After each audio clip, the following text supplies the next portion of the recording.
anak ko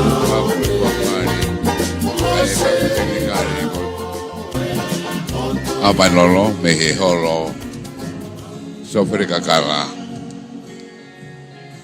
be mo ba de sio finao me mafanga ki marmaro be ai ahoni I mafanga mo ko mo re be por kala ko ahoni ke fa lang langi ko minista ko ya ki lang por la kwa economica so gabria mi waske Latu kamadaki ai foronga ko ia agna dole fanawako ai ko fanawako ia ta uwa kana osia kamadarea viga segnaremo segnolo luto vigo finao le tataria yasnito fra osco se ia o kauta ka fa ko mo ngai matua o abia ko Ahopanilolo report ko tau ha ko kure ako maletina hiriate fo kreva ngai certificate ai ko certificate tagal kakai ai ko accommodation services here level 5 for SBC students certificate for no osma ko ko nga we me lama ko ya ngai tauke nga we work readiness and employability skills level of Moitoro, certificate de mamata, introduction to hairdressing level of Moifa, certificate in journalism, fashion and design level of Fa. Fanauta uruaki faneva nauki taulunga ko 5 mix. Hoka certificate fanau certificate in hospitality, commercial cookery and catering level of Moifa.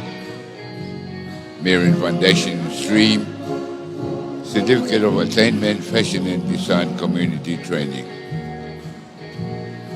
Nareva bangahi para makehe. Hoko mareva hiwa ai panata uwa kana utol osko etauli. Vai ere fa fonga ko me fana wa ko madabure la hai ko head boy ko ne mai apiriu.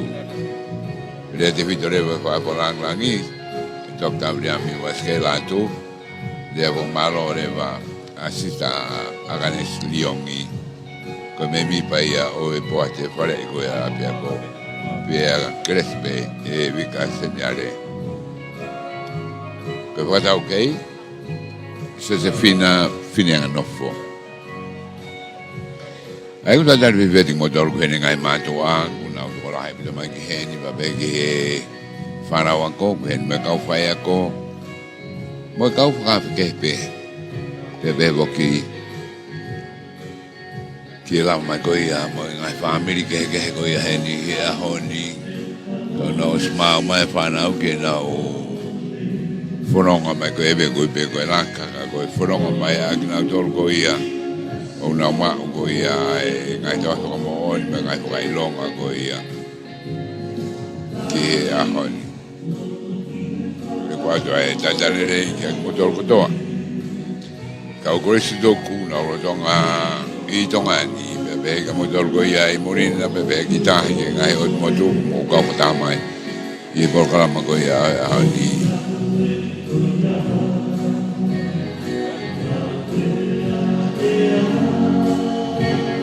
ngai te ko do beni aho ke fia devo ka ngai ka kala ke kwas kau na dolko ia kau fea ko bebe ho kana dolko ia whanawa ko ai ko e laka me puga ni anga mahen be ko ia I hol ko ni ku lame ia nga kana no ko ia honi ga funga station ki make ai ni e orunga e whanawa ko pe mo e kau fea ko e funga station time ta tau ke vano whakakanga na dolko ia ngai matu ama kau ta whanau kuna mo mai kuna hene tai mini ko ga ni te pile ko ia ngai pare ka fofa pito pepe me fana wa ko tu me ape ko ni ko ape ko geni ko ma fa mari e na dor ko ia ko ki na Manako ngai apia ko ke ka una manako ke ngai mia ke ngai ko kuki ko service mia pe ke tau ka kai ko na to ko ngai fare telefono ngai be ko fare ko ni ko asi ngai stive ke do ko fo aki ko accommodation ko work readiness and employability ko hairdressing, fashion and design, commercial cookery and catering.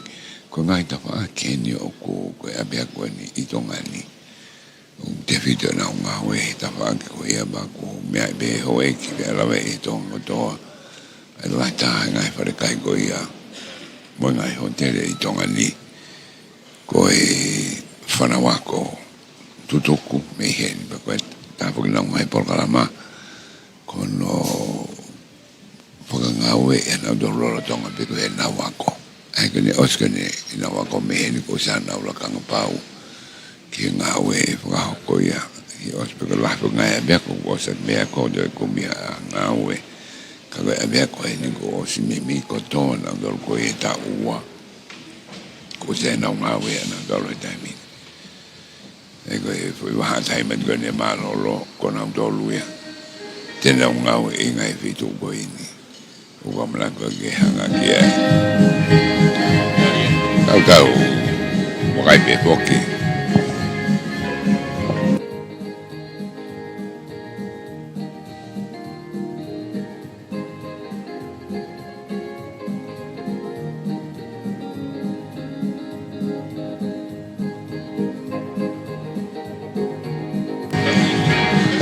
Tem te tau pe poki, te koe ke tu tamai whakarangi ko. Asbenga Vasmaria heni. Mea stanki sina I keyboard mo hiwe bago ya I timing ni kwa langi Dr. Amriami was ke Latu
Ke mau mea mai te tau kamata ia miniti na e tolu mei heni.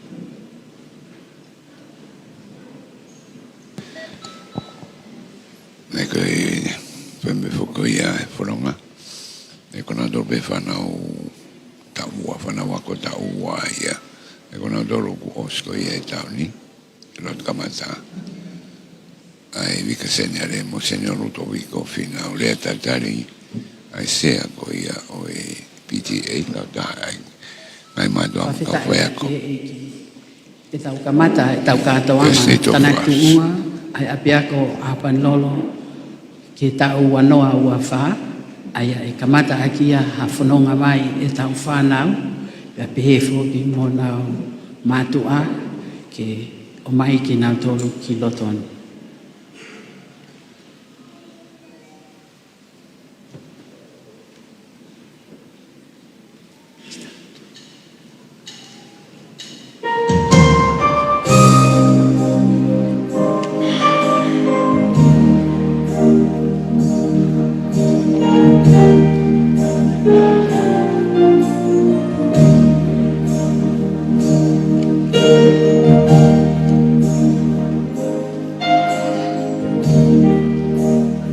Ladies and gentlemen, put your hands together. Our graduates from our Fashion and Design program.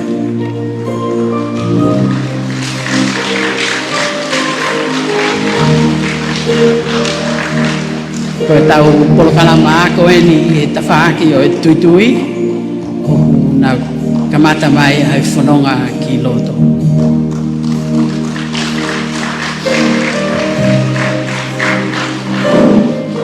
Papa was a bit on our way, County. Polokalama ko ni tau e ua. Lava kakato e ne mau e toi whanoni ako e tau whanau. Toko lahi e whanau ko ni. Una os kamata e nau funky business I whatau taha pe me happy.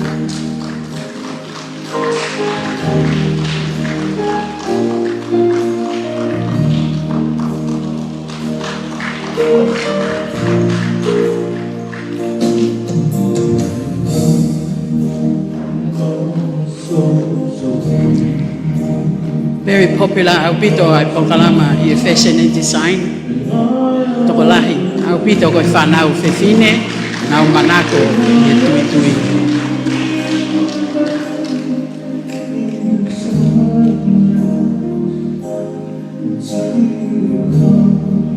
Lava whoki he whanau o tui tui a ngai suti whangatangata, pe he whoki ki he ngahi teunga whomolo, mo ngahi pule tasi pe, ko si ako I kia teknato, a tau ke hilo.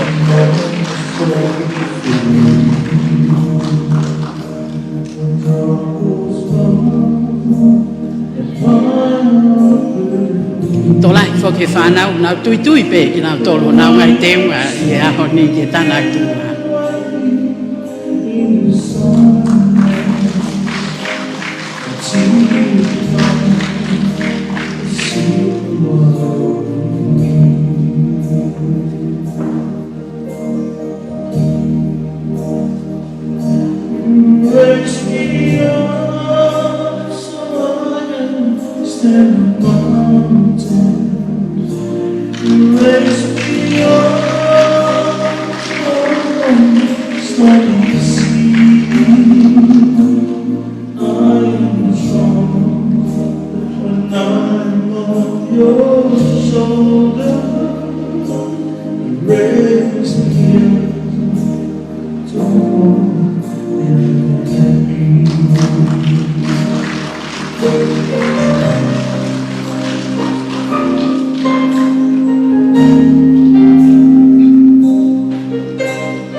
Whamalo ia I pe ai tokoni, mo koukou, me mātua tau whanau, ke whanau. E tuku mai ngai taimi, e tuku ai ako ke hoko atoa e nau ngā ue I api ako.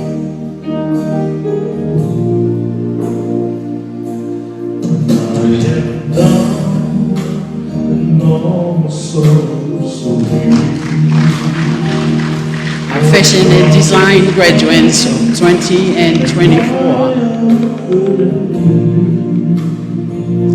Hoko mai I he kula ko ni he ni kumau tohi whamoni ako in our certificate I he hospitality.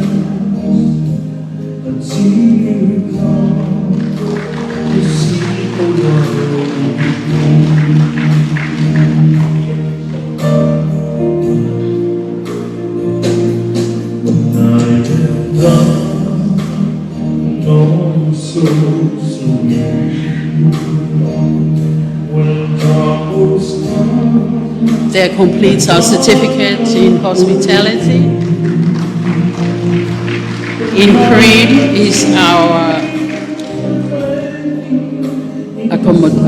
cooking students. Tolahi whanau wako uonau osi kamatanga ue i ngai wharekai tā la o loto nuku alawha konga e na wako ngā ue pia moe ni ihi kua osi whakapawau mai i ngai ngawe anga e nau oangi e na ngā ue tū mak. Koe polkalama whuki ai ua nei kamata ake apiako Ahopanilolo i tau tahiwa o no hiwa i ta whaaki o i kuki pia pe e whuki ke tui tui. Koe ongo polkalama e ni o kukei o pila au pito i whanau.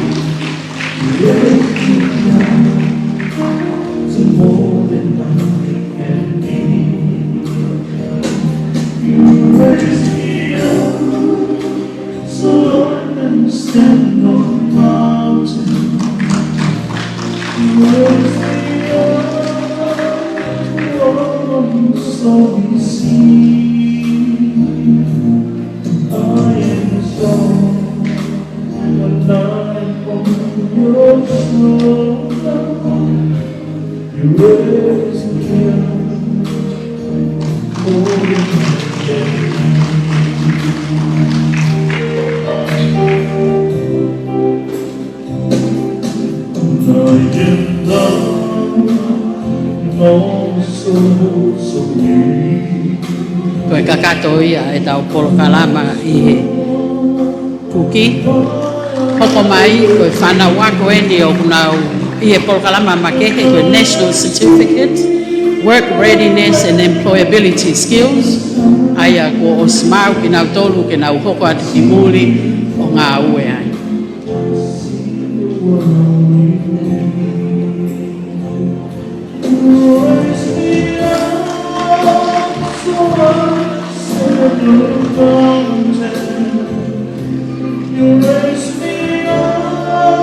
Pas mai koe kakato ia e tau whanau o mātoi whamoni ako i Ahopanilolo.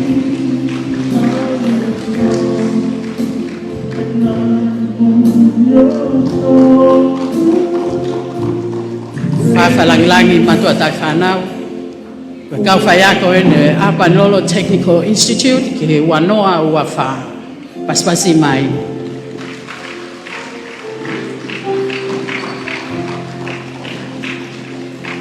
Koe kau whai ako mafulahi taha pe eni tonga ni Egg Minister kei hoko atu pe ngā aue i he api ako i whakakata. Hairdressing, Mrs. Joyce Lafeaki, taha e kau pioneer i ngahi fofonga me New Zealand kei hoko atu pe eni.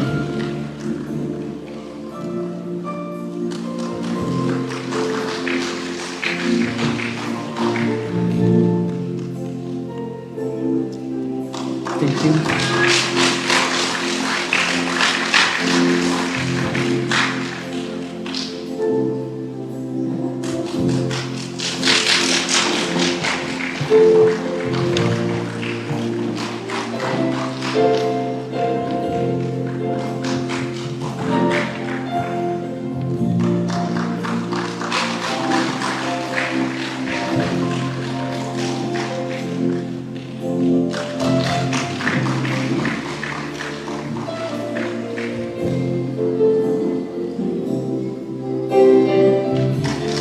Kure ako e api ako Ahopanilolo Technical Institute Maletina Kiriate.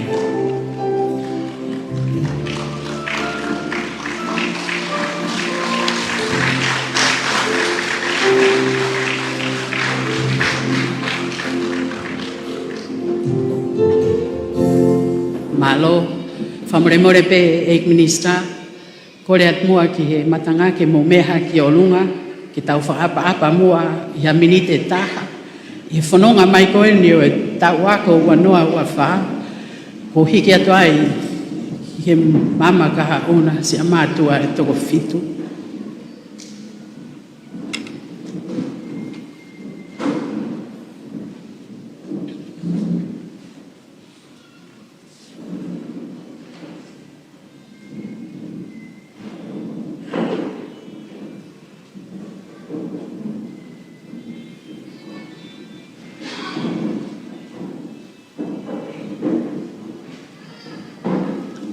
Malo au pito.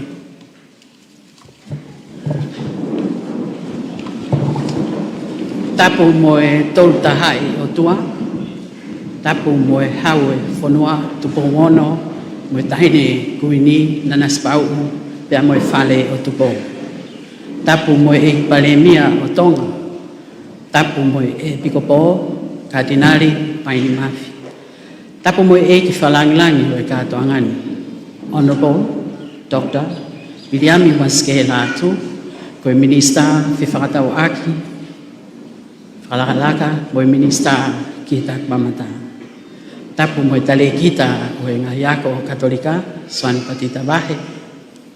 Tapu mo e matua tau i whanau koto ape, pehe a kau whakaafe, pia pehe foki, mo e kau whawhafonga me ngahinga o e anga o nau whingha o e aki, mo e apiako Ahopanilolo, i hono ako ne kina ai whanau. Ladies and gentlemen, we welcome here today members of the New Zealand Defence Force, as well as His Majesty's Armed Forces, Ministry of Internal Affairs, the South Pacific Community, the in-country officer Vika Akauola, and friends of Ahopanilolo.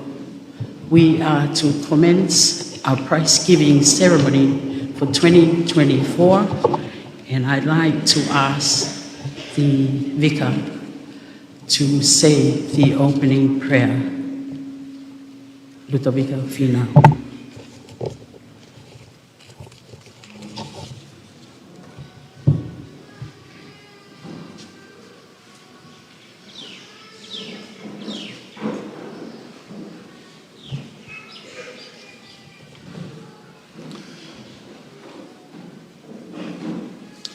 E tau lotu,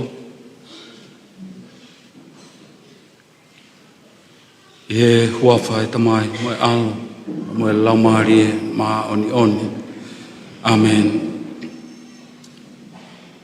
E o tua mafi mafi. Ko e o tua o kune ao niu, o kune whakarebe i he universe koen. O mau haka he langi kua tau i he fia mo e whakawhetai. I he laumaria o ku mau unu kia ia ki mau tolu e aho e mo e houa. Ka koha whainga maari e ke mau whakae a ia te ki mau tolu. Ai langi o e awhion. Ka koha langi o kui kai te mau fie lahi ai. Ka koha langi e mau whakawheta ia a ho o ofa ia te ki mau tolu. Mau ua lolo i he malu o e whare koen. O mau whaiaia e whakatau lama. Ka koe mau whakamana manatu ia te ki mau tolu. I he mau unu ki he whakaosinga o e tau koe ni. I kai pūri ia pe unga ki a te ki mau tolu. Ke kei ofa i pe ki mau tolu ko ho whanau.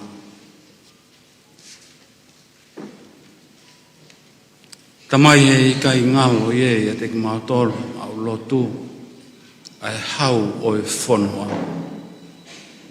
O tupo wono ma tahine kuini na nā spau tuku aho. Ka umaha hona whare. Aina e whakaulo pia me he kamata anga. Ai ki mo uifa. Hono omi e ako ki he whanua. Whawheta he whainga maari e. Ka koe tau walo mamao. A ena a whiwhion pia me he kamata anga. Ke omi. Ai lotu I he kakano o e ilo pea mo e ako. Ka ke to e loloto ai a e mau ilo I a e otua I he mau whekumi ki he atamai. Ka koe atamai o e mahino pea mo e poto na ke whakanau aki e whaahinga o e tangata. Uhinga ai e aho. Mau tuku hake ha whakawhetai pea moha whakamalo. He nai whai e whakatau lama pea me he kamata anga. O mawai e ki I mo uifa. Ka koe ilo. Mahino. Ke whai aki. Hono namoa. Ai kakai o e whonuani. Mau tai maari e ai. Tamai o toa. Kai fie tu kua he mau loto. E ki pare mia e whonua. Ma e kau hoi ki no pere. Kau whakafofonga. Pea mo ki nau tolu ku nau whai hono tuho tuhani. Ai ofana e talaki pea mei anoiha. Ke vahevahe ke inasiai ai kakai o inasiai pea mo e hako tupu o e whonua. Whawhita I atu tamai o tua. Ho kei omi pe. Hakau tā ki mua I he whonua. E whai mea I e manawa o e vai. O ha ofa. Ka ko ha tulu tā. Ke utu moriringi ai e kakai pa mo e hako tupu o e whonua. O a umai ki he aho ko eni.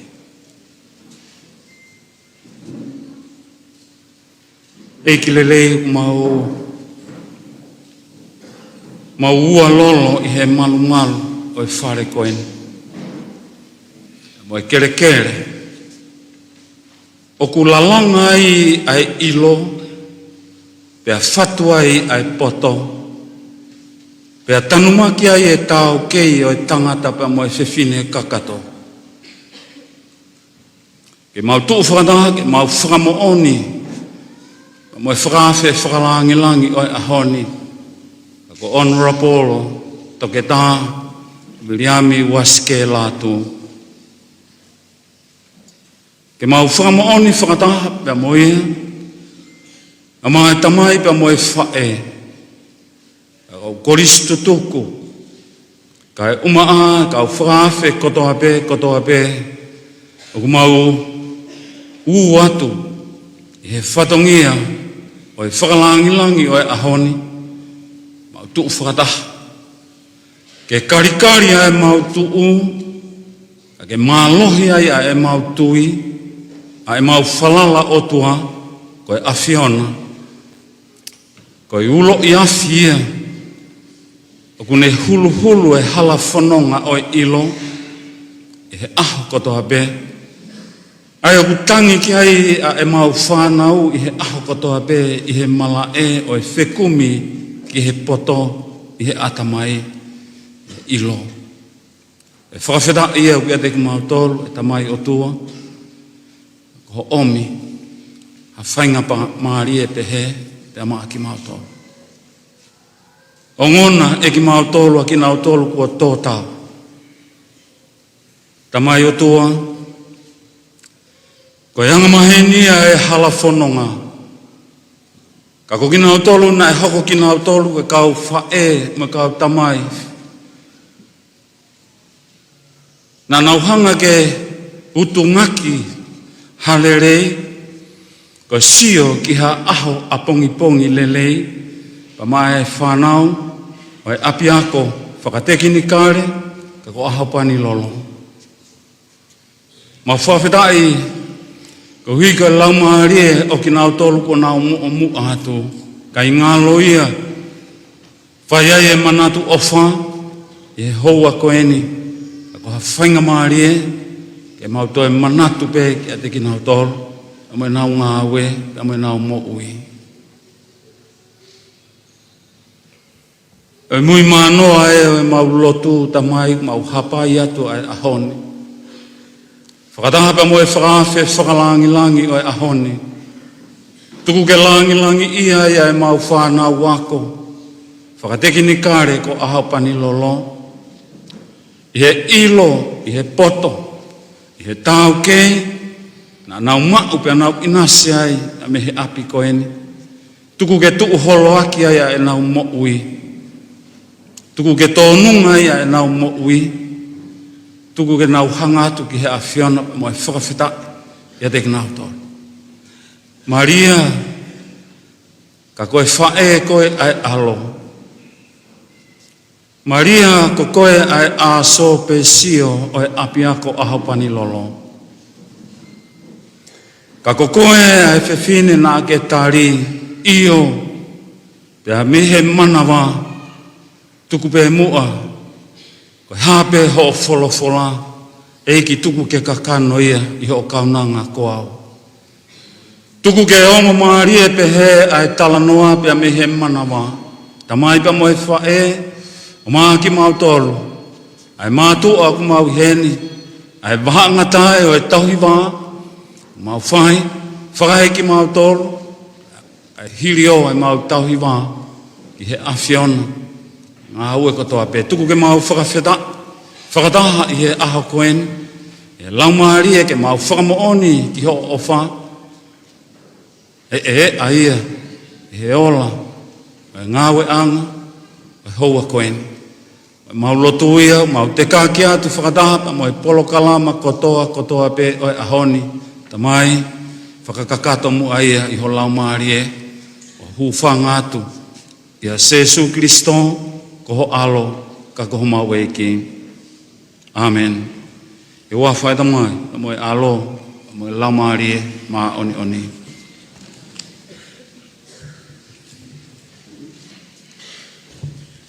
Whamalohe ki he vika seniare, luto viko whinau, ke lotu lelei, ko kamata ki he tau katoanga. Ko e lea taritari o e katoanga e ahoni, e whai atuia e ia sanito whakahosi, ko ia Aisea o e komiti PTA a Ahopanilolo.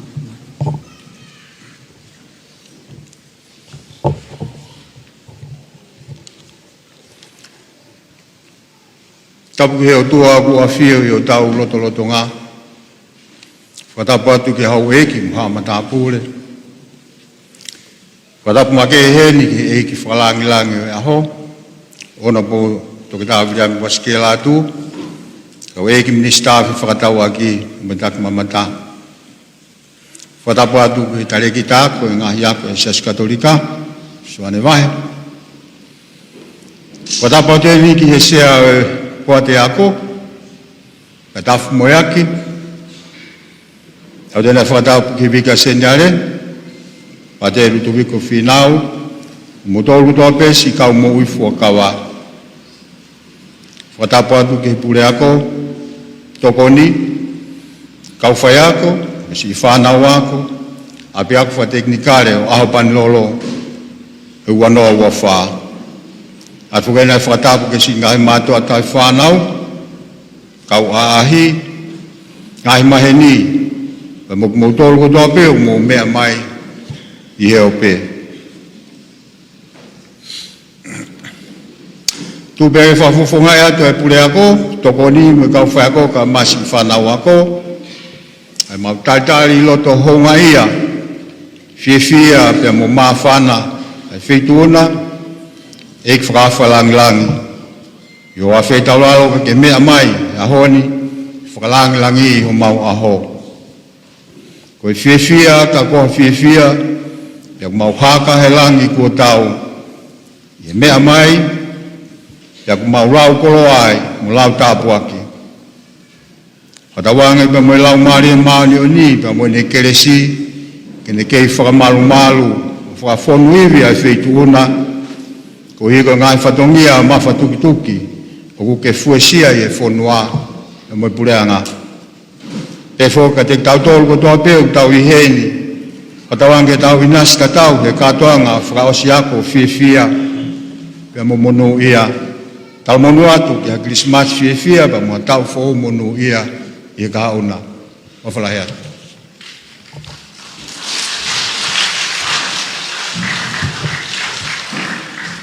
Malo, Ki mua pe lava mai ai pure ako ke whahoko e ne ripoti whakatau. Tupe mua ke o atu e lisi o e kau sponsor e tau katoanga i e ahoni. Uia i whakamalo lahi ki SMSM Sisters, Carmelite Sisters, Sacred Heart of Jesus and Mary, Father Taliai Hausia, Ducks of 2018, and Student President Laumano Waske, Class of 2023, Women Leagues of Upper Hutt, Wellington, New Zealand, Ahopanilolo Advisory Board and BTA, as well as Broadcom 87.5 FM. These are our major sponsors for today's prize-giving presentation. I'd call upon our principal, Mrs. Maletina Heriate, to present her annual report.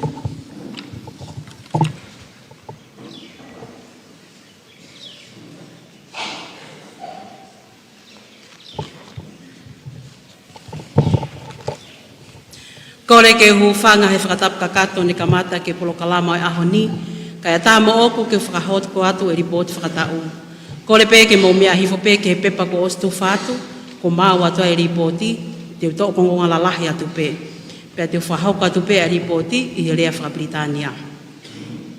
It is with pleasure that I stand before you to present the Ahopanilolo Technical Institute Annual Report for 2024, which outlines our activities, and this is an opportunity which allow me to thank our many supporters who kept Ahopanilolo dynamic training institutions, of which I am grateful to be part of. The academic year began in January 29th, followed with a joint mass involving all Catholic schools at the Cathedral of Mary, the Immaculate Conception in Maufanga. This event set a positive tone for the year, and it was a grace-filled experience. In the first semester, we had 161 full-time students enrolled. Due to financial, health, migration, social and family issues, that number dropped to 132 full-time students. To date, we have 98 full-time students and 38 students completing short courses that are heading for graduation in 2024. Campus Ministry and Religious Education. The Tibet chaplain, Father Chris Tongatapu and Father Maris Palepale, celebrated the Holy Eucharist with us during our weekly Mass. Ahopanilolo was able to develop a catechetical program and reach out to do voluntary work in the community through cleaning. Year 1 students and teachers participated in one-day recollection session each semester and during the beginning of the Holy Week. Year 2 students and teachers attended a 3-day retreat at Montfort Technical Institute during the month of September. Thank you, Brother Jim Madavana, for allowing us to use the tranquility of your venue. Father Maris Palepale shared his time to hear confession and celebrated the Eucharist with us during this weekend retreat. This was a special moment for everyone, including parents of students, to find time with their God and bring a deeper awareness of their relationship with Him. Sister Ana Maria Pailate ran a successful counseling program throughout the year, providing support for students, teachers, and parents who need time out to discuss confidential issues or concerns. Trauma counseling for students as a follow-up on the national tsunami warning executed at the end of May this year. Thank you to Sinale Lea Fe'au, Principal of St. Joseph Business College, and her counseling team for reaching out to our students and care for their well-being. During the year, we also ran a community outreach training program in partnership with Ewa Council and the Tonga Ministry of Tourism, including outer islands of Vava'u, Hapai, and Ewa, which attracted 69 students interested in developing practical sewing, customer service, and housekeeping skills. And 20 students from Ewa cohort, a representative will be receiving their certificates in practical sewing in this graduation. The Institute Advisory Board Chair, Mr. Tataf Moyaki, has continued to provide outstanding support to Ahopanilolo and is an inspirational leader to his team of dedicated board members. Their generous support is highly valued and appreciated. The contribution by the BTAs and Teachers Association to the Institute remains substantial and critical for the delivery of courses, resources, equipment, and ongoing maintenance. Under the leadership of Mr. Yasinito Fagaosi, the PTA chaired, assisted by Dr. Daniela Fusmalohi, the head of steering committee. The PTA has delivered so many projects which continue to benefit the students and the institute as a whole. A special mention in this report must go out to the following ex-student groups: the United States ex-students, class of 2023, ex-student working at Viola Hospital, donated cash, equipment and materials for the school. We are grateful for this generosity and hope to strengthen these relationships. For you are all keepers that we can call upon in the future when ATI needs help. Staff and volunteers. We have 19 teaching staff, 4 non-teaching staff and 1 full-time volunteer from Australia under Australian Volunteer Initiative, which is our MC today, Mrs. Josefina Finanganofo. This is the 3rd time we recruited her as a volunteer in many other projects. Thank you for your great leadership in encouraging students with your many connections with help support ATI activities and requests. Thank you AVI coordinators, Mrs. Deborah Allen, for assisting with all our many requests. A special thank goes out to our hardworking and dedicated staff who have given much of themselves above and beyond their duties. It has been a busy year for staff development and training. At the beginning and during the year, all our staff went through training with the Tonga National Qualification and Accreditation Board in assisting our staff with assessment and moderation. Our Deputy Principal, Mrs. Helene Sitani, was blessed with the opportunity to be part of the team from the Tonga travel to China to observe how their curriculum and training are proceeded. This was funded by the People's Republic of China in cooperation with the Ministry of Education and Training. During the month of July, students participated in industry work experience at various island resorts, hotels, bars and restaurants in Vava'u, Ha'apai, Eua and Tongatapu. This was a great opportunity for the students to develop their skills and build their confidence. A big thank you to those members of the hospitality and tourism industry who are assisting with our work placement, and this support is providing students with real-life opportunities to further develop their competencies. Scholarship funding and other support. I would like to extend our sincere gratitude to the following individuals, organizations who have generously provided ATI students with scholarships: Wellbeing Project through Ministry of Education and Training, Catholic Women's League, Upper Hutt, Wellington, New Zealand Defence Force, communities and individual sponsors. Pastor Adunai Sangalu donated 12 second-hand industrial sewing machines. We also received generous donation from the charity of Queen Nanasipau in renovating our counseling room and providing furniture and resources. Furthermore, 23 laptops were donated from the Ministry of Education and Training, funded from the said project. ADI was one of the recipients of the government grant for 2024. This financial support was critical for the operation of our institute. We thank the Minister of Education and Training for their ongoing support and hope they will continue to advocate ensuring the technical sector was giving their government grants annually to ensure vocational training for all our youth who are playing a key role in building our nation's economic future. Few extra highlights. In the month of March, we launched an apprenticeship program for our Level 4 Cookery students in collaboration with the National Labour Organization through the Ministry of Trade and Economic Development, Chamber of Commerce and Industries, and 8 local hospitality businesses. It was a pilot program aiming to respond and address the need of the industry in dealing with labor shortages and high staff turnover. In return, this provides students with on-the-job training opportunities, industry experience, earn few cash, and secure future employment opportunities. Thank you, Honourable Minister, for reaching out to our institute and providing this cooperation with the industries. Youth Project. In cooperation with the South Pacific Community in the Ministry of Internal Affairs Youth Division, we agreed to run a bilateral program where out-of-school youth encouraged to return to school in order to earn some training and qualifications.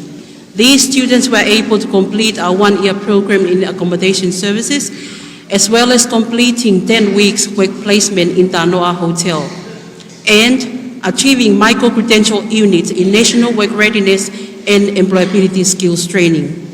As of today, 12 students will be graduating from the project, excluding 18 students from TDI who have completed the micro-credential as well, as which they will be receiving their certificates later on. Pathway program with Ha'apai Island through St. Joseph Community College. A micro-credential program in fashion and design were delivered in this program as a bridging course once students completed this unit and wanted to continue with Ahopanilolo in the future. With the assistance of the Talida project, they have contributed to providing sewing resources and renovating a classroom for this program. The deceased. This year, we remember our deepest and prayerful sympathy for Sister Christina Lui, Principal of Taguilau College, Sister Sofia Langi, SMSM, a former principal of Ahopanilolo, and for Maata Agoteu, Nukonuka Vaarita, P.A. Pupuno, Merepeau, Kulisikai here, for the loss of their loving father and mother. And to my late father, Vilimola Tauhloa, we extended our sympathy to anyone who have lost loved ones. May they rest in peace. On a more joyful note, for the graduating students, all the best with your future endeavors. We shall miss you and hope you continue to aim high and be a good ambassadors for Ahopanilolo. And to those students returning next year, have a good rest, and we look forward to seeing you follow in these graduates' footsteps next year. Finally, I want you to know that Ahopanilolo is very fortunate to have support from so many, and even though I'm not able to single out everyone here today, I ask God to bless you and reward you abundantly for your generosity. May God bless us all and have a Merry Christmas and prosperous New Year. Malo aupito tu au fatu.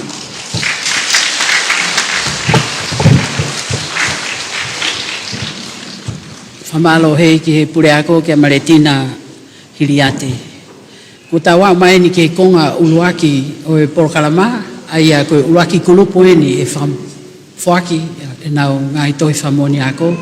Whamore more pe 8 minister, ka ke mea mai mua ki o lunga ke whaki ngai toi whamoni ako. Ke ui a e hingoa o e tau whanau, e whahoka tuia e Helen Stani, aia koe tokoni pure ako ia o Ahopanilolo.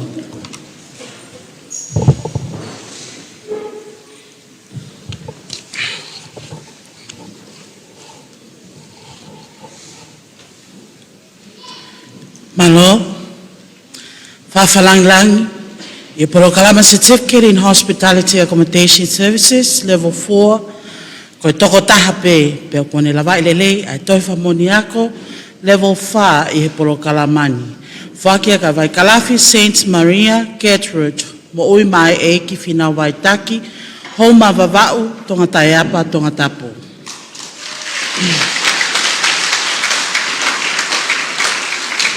A Certificate in Hospitality Accommodation Services Year 1, Certificate of Participation in Work Readiness and Employability Skills Training, Certificate of Completion the Pilot Program with the South Pacific Community, ko ki nau tau lewa eni ko nau lawa i lelei, a ngahi toi whamoni ako, a nai whahoko pea i he tau kakato e taha, whafo maia i he tokoni ai pot ngawe o ngahi ngawe, whaloto whonua, mere kau fusi hunga vavau no muka hapai.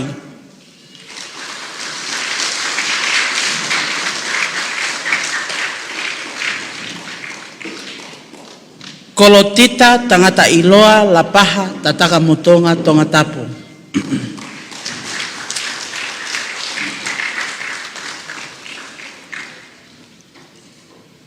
Kasalaita kata no apapu vavau makaunga Tongatapu.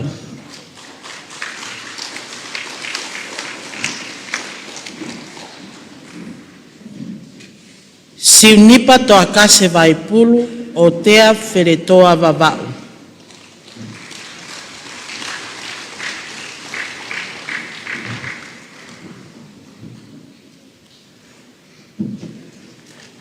Selita sa ili pangai hapai havelu Tongatapu.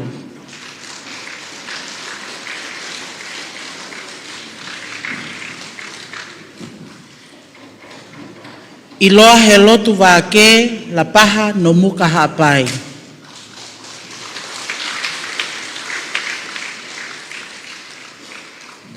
Simone fonua atata veitongo Tongatapu.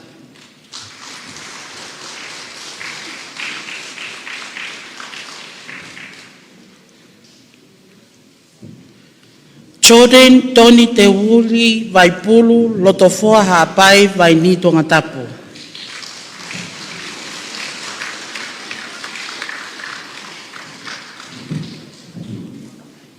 Sami Mafi Yafu Uvea Prescott hafeva halaleva Tongatapu.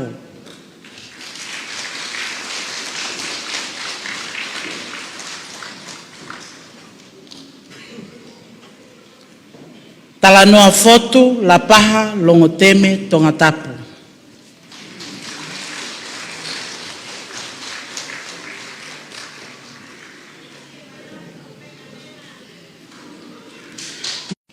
Meriame hafoka havelu ngere ia Tongatapu.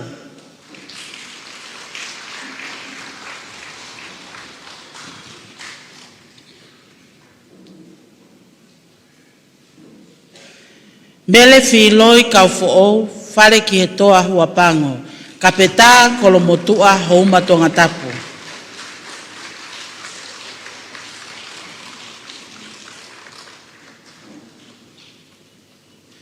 Monu he lotu ni waleni kava pokotala hapai popua Tongatapu.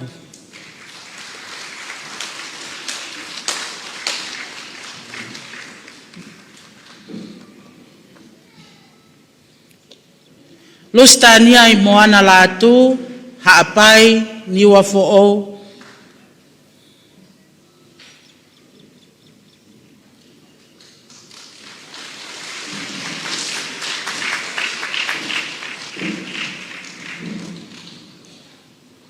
Suliana ane tupo mafi haafeva houma eua.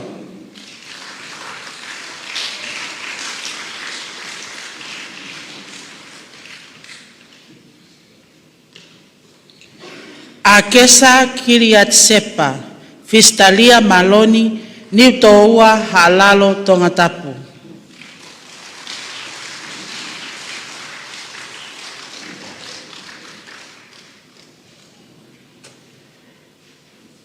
Netli Siositia Hatasu Masima, pangai motu vavau haafeva hapai.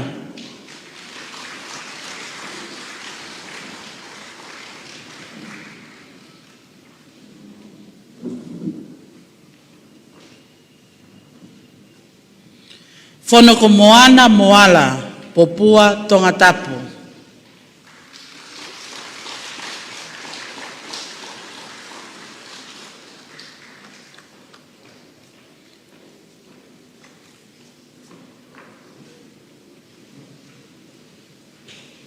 Mele mauleo au sia he ofa moala, alaki Tongatapu.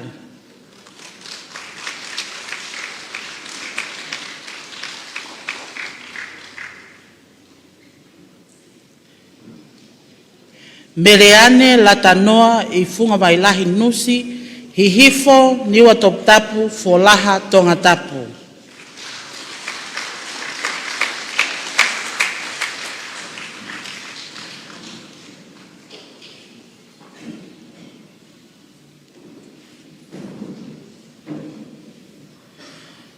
Pawasi pensimani o huafi, tongoleleka hapai puke Tongatapu.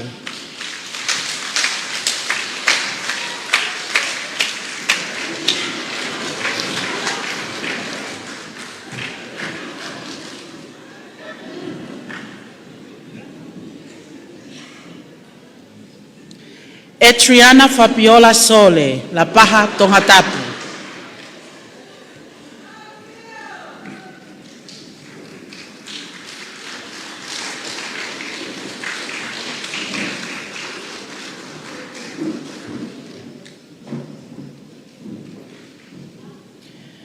pai uinita taulua, lo whanga hapai ngile ia Tongatapu.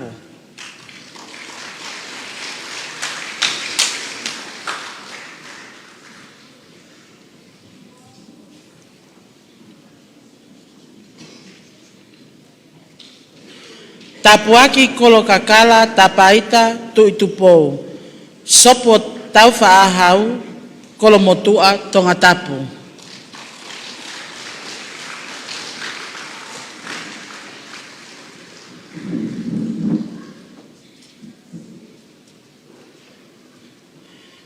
Nā moe whiau mo lotu wailea, ohonua e ua whaleloa haapai.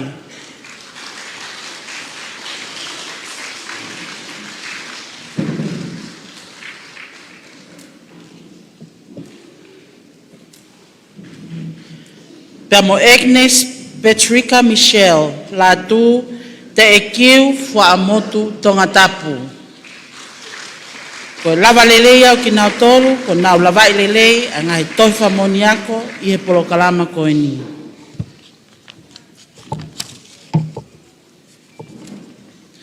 Te tau hoko taipe ki nau tolu, ko nau lava i lelei, a ngai toifa moni ako, i he polokalama National Certificate in Work Readiness and Employability Skills Level 2 and 3. Ofa ki tonga manu holopeka hapai havelu loto Tongatapu.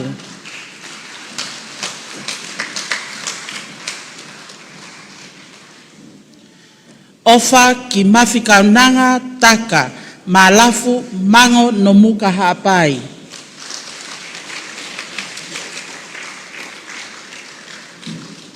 Melenaite wenti Tonga, whanga kolomotua Tongatapu.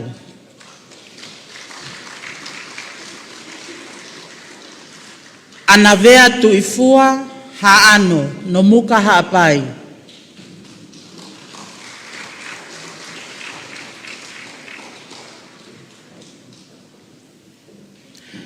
Pea mo rima sengi paea i kapiolani uhi haakio vavau na kolo Tongatapu. Ko ki nau tolu ia ko nau lawai lelei, a ngahi toifa moni ako i he polokalama ko e ni. Te tau hoko atoi pe ke polokalama Certificate in Tourism Level 2, Introduction to Hairdressing. Ko ki nau tolu in ko nau lawai lelei, a ngahi toifa moni ako i he polokalama ngahi ulu, aia ko toko ua pe. Ofa mei o kalani Christy Magdalena Masima haateiho Tongatapu. Catalina Evalata Promfield, Fahefa Tongatapu. Pea ihe polokalama Certificate in Tourism Level 4, Introduction to Hairdressing. Ko ki nau toloen ko nau lawai lelei, a ngahi toifa moni ako i he polokalamani. Anapela Sofia Laukiki, mo uihe ofa chiunia tautua a. Ahau lawenga tonga Tongatapu.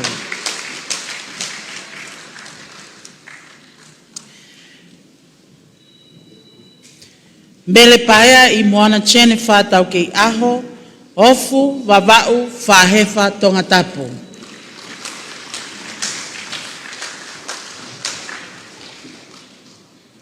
Pea mo Catalina whakatawa maufanga Tongatapu.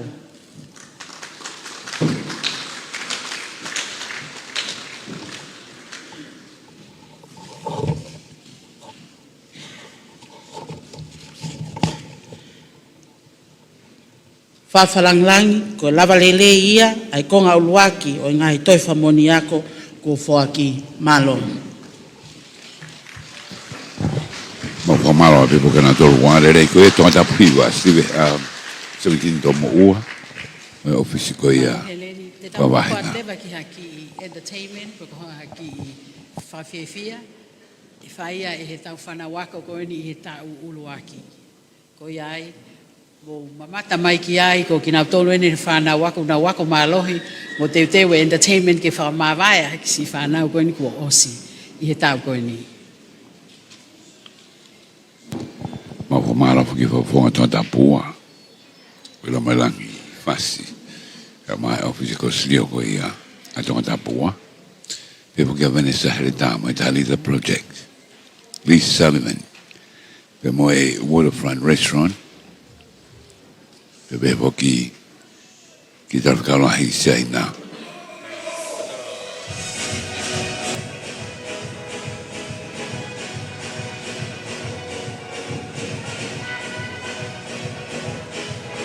Ako malo ke pot ngawe tak pamata.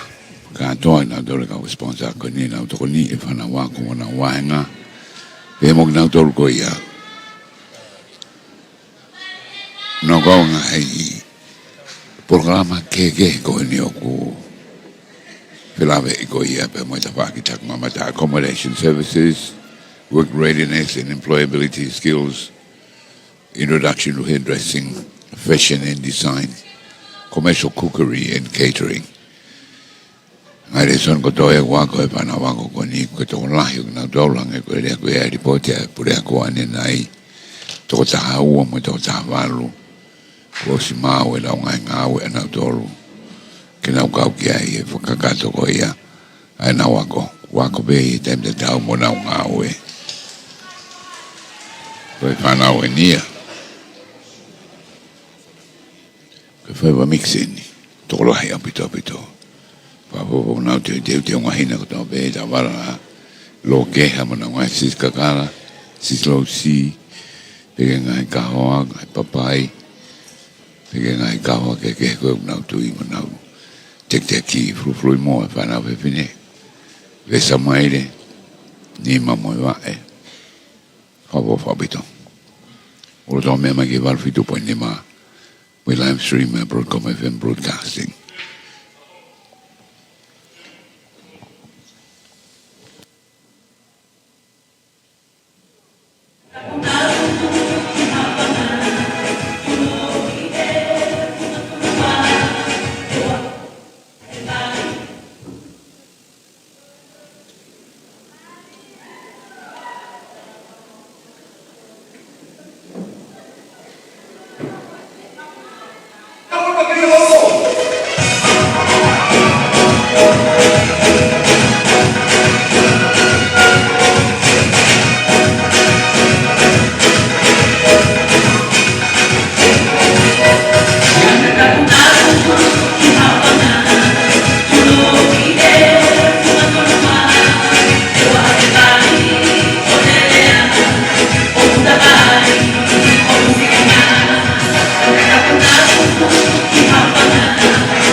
Wow, be ke ka lang tua, mau ke formalo pe ki, Tongatapu hiwa.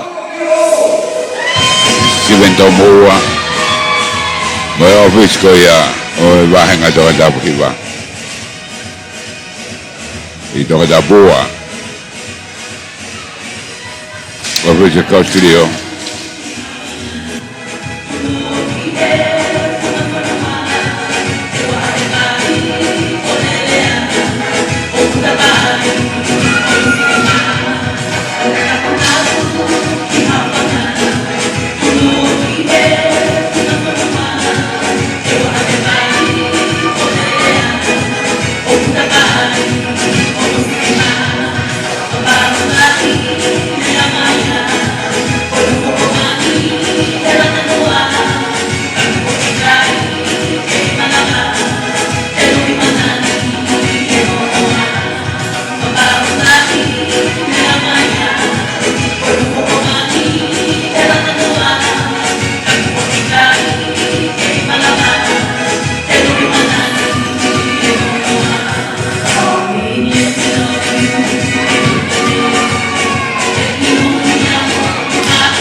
Ta uro ki ke atu. Malo.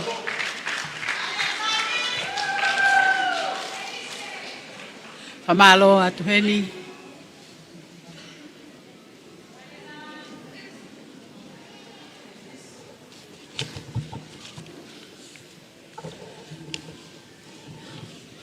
Pamalo atu ki he whana wako ta uraki o Ahopanilolo, ek minister whamore pe kana iai ha whainga maari e ke kawa te whanau ke taritare ngahi meiri ko eni o ku iai pe ai flosou a Ahopanilolo.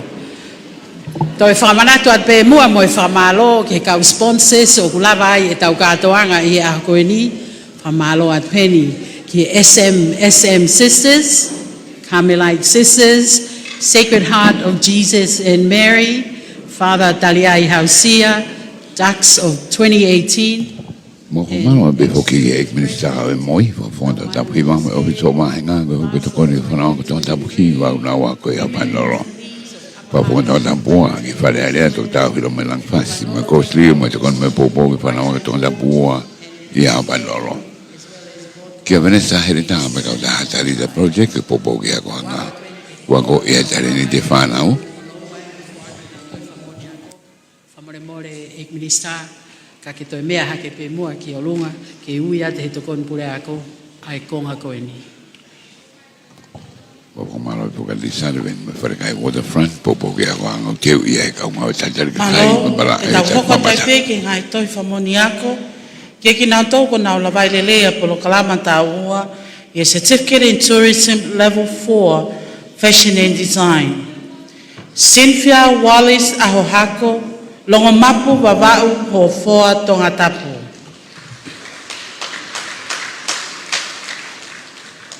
Mele Elizabeth Plumfield kanokupolu la kepa Tongatapu. Kalolaine funganitao pele hake niutoua Tongatapu. Malia talafau si sekolatika lomu makave talau vavau.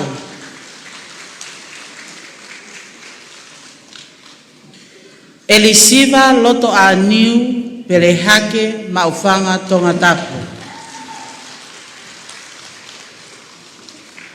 Sela tokanga mau meilangi hono toetai tofuvai e ua no muka haapai. Toa filimoe unga taunga homa Tongatapu haano haapai. Mele Latu tapuaki meilangi tuai mei api.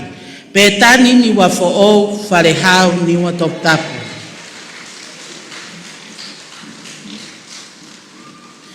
Fane vailea afa vaini Tongatapu.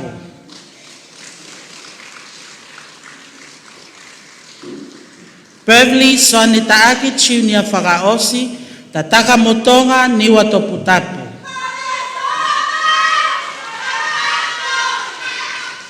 Simulata Whakatawa Longoteme Maufanga Tongatapu.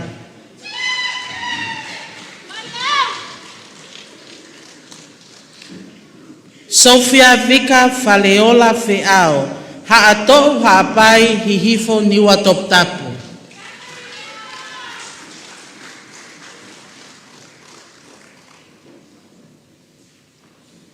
Lucia Tietia Halatoafa, Folaha Tawa Vavau.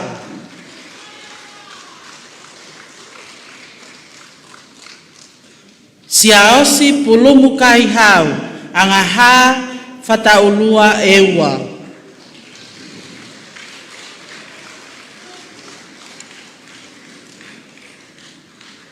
Nelisa tina leka katoa, tataka motonga pele hake Tongatapu.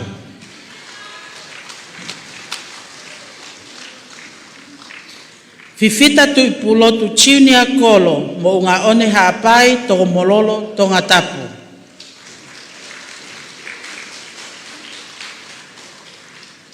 Malia lo salio kolofo'ou, tafahi niwa Tongatapu, haate iho Tongatapu.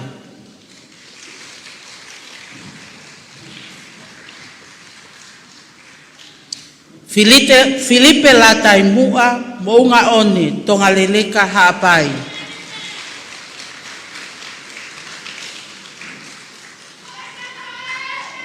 Catalina Siena Manu pangai haapai vaipoa niwa Tongatapu.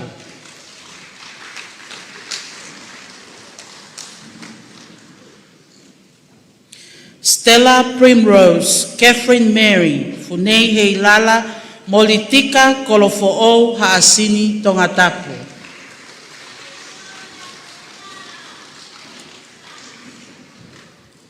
Ila sa pesi haitelensia Luviana kava folau muli tonga leleka hapai houma eua.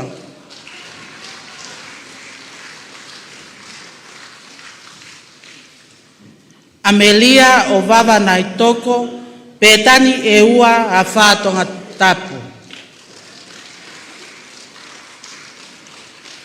Pisila unaloto ki melipoane paea haasini popua Tongatapu.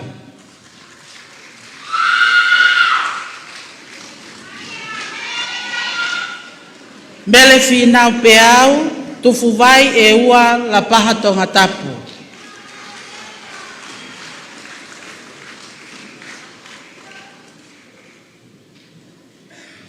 Mele Malia Polutele, mo unga one hapai longolongo Tongatapu.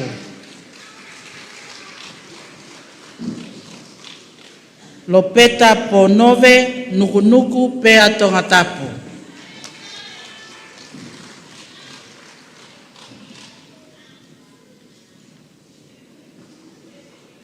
Suliasi Chiunia Tafolo, hunga vavau kolonga Tongatapu.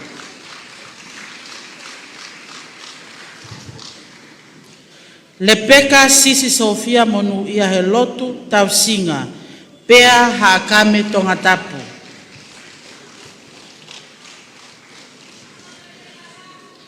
Carolina Televave kolonga tofoa Tongatapu.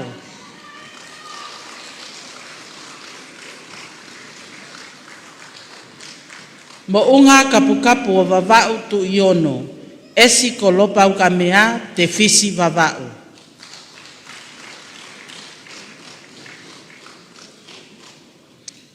Lucia Fawele matamaka no apapu vavau.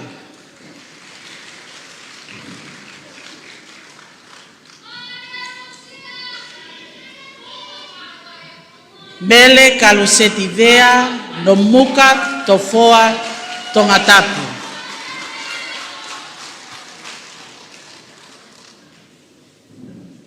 Seini lotolua kalu funga leo unga hapai taanea vavau.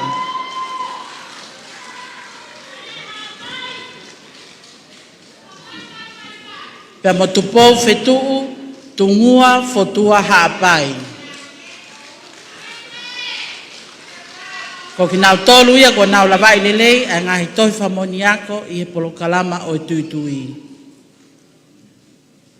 Te tau hoko ato ai pe kia kinau tolu ko nau lavai lelei a ngahi toi famoniako i he polokalama Certificate in Hospitality, Commercial, Cookery and Catering Level 2. Ma ata ako teu fotuhaa veitongo Tongatapu.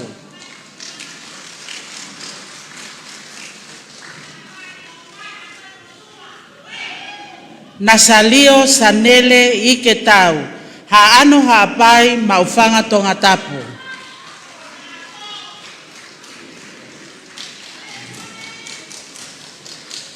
Lau ese kai velata, feletoa vavau haatafu Tongatapu.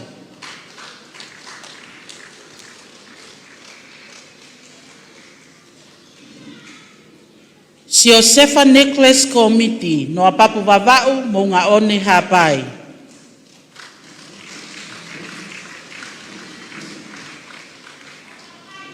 So sefo toko Latu, falaleu hoi Tongatapu.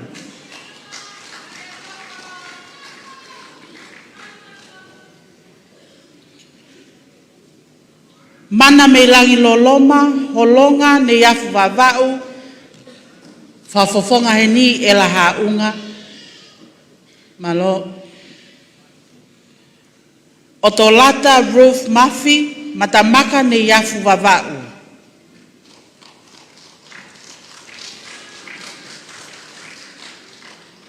Tali maake mahe, maufanga tofoa Tongatapu.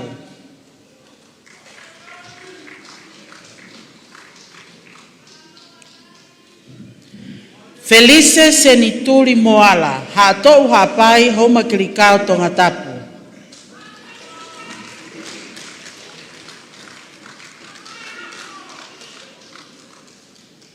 Hulita finelei pakalana Fiona Pita, te fisi vavau ngele ia Tongatapu.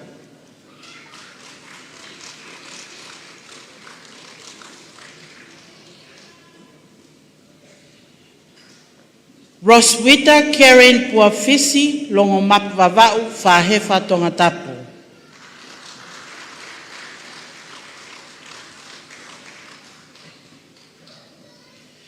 Stanselao Hamani Talalima, halalo vaini Tongatapu.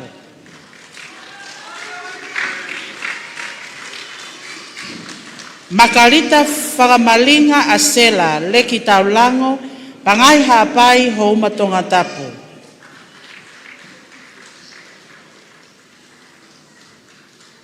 Sione fifita tolu tau, pangai mot vavau, have loto Tongatapu.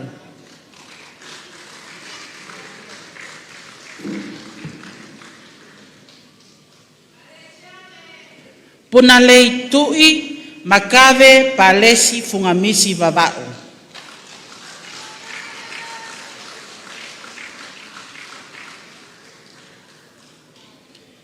Viliami niu meitolu tu itavake, kolomotua niu toua Tongatapu.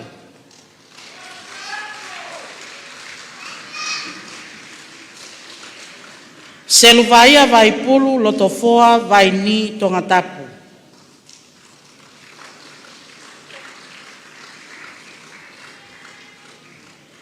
Elenoa hulita whakaiku o uiha vuna, nuku fasi Tongatapu.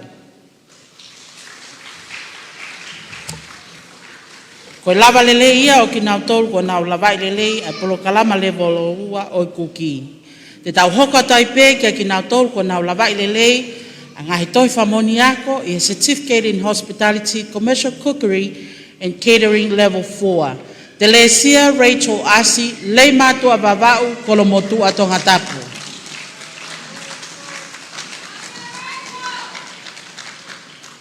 Marieni te isi whakaosi, tofoa vaini Tongatapu.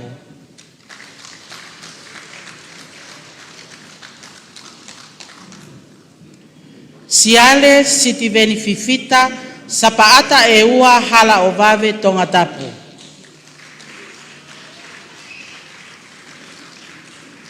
Teisa Suriana Filimoto, uiha haafeva haapai.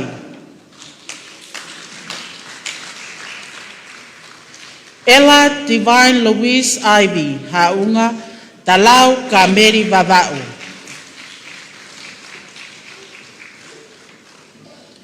Ainise soantaake helepiko, falaleu vavau tufuvai eua. Seini lea aepulu e sia eua houma Tongatapu.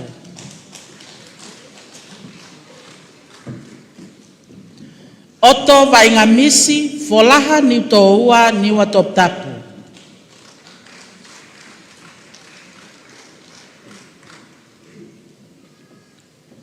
Sosalini Pau'u, Niutoua, Lapaha, Tongatapu.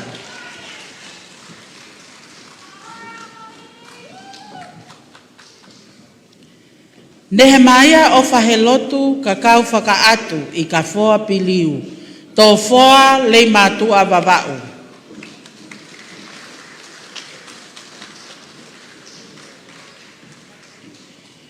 Pi e lui tu ineau pupunu, vei takalo sai loame wawau.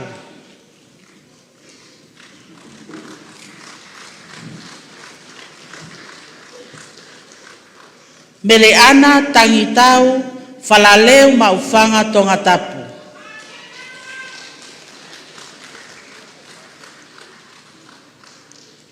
Piwela tupa te fisi vaini Tongatapu.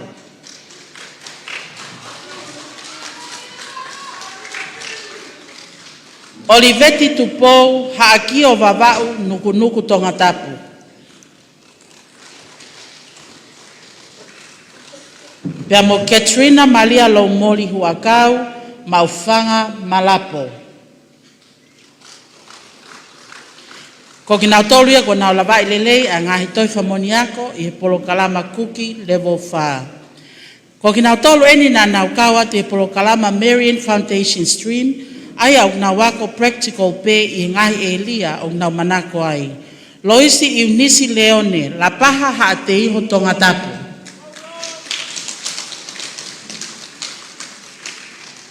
Julian Paya I kahala huakau Cookery Year 1. Ivana Kalini Muti Havelu Ahau Tongatapu.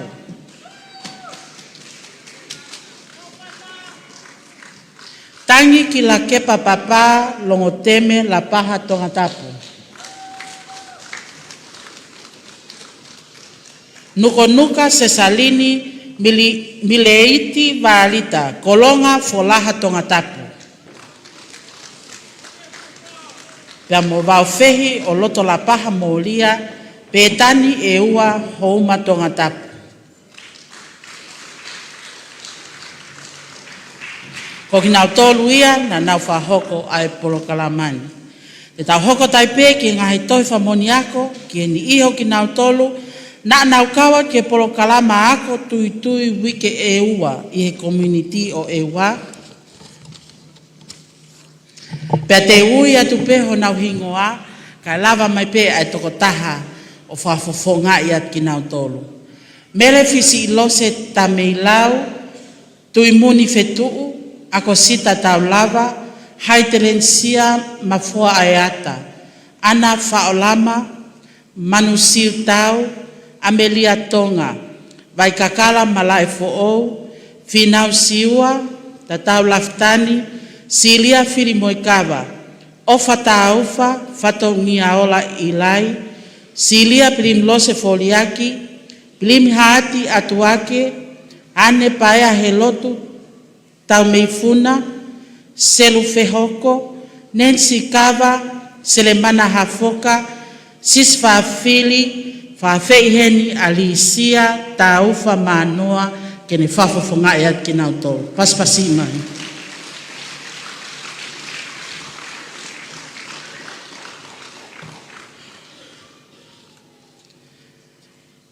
Whawhalangilangi ko e tau wau mai eni ki e ngahi pale whakaosi pe ko e ngahi pale makehe.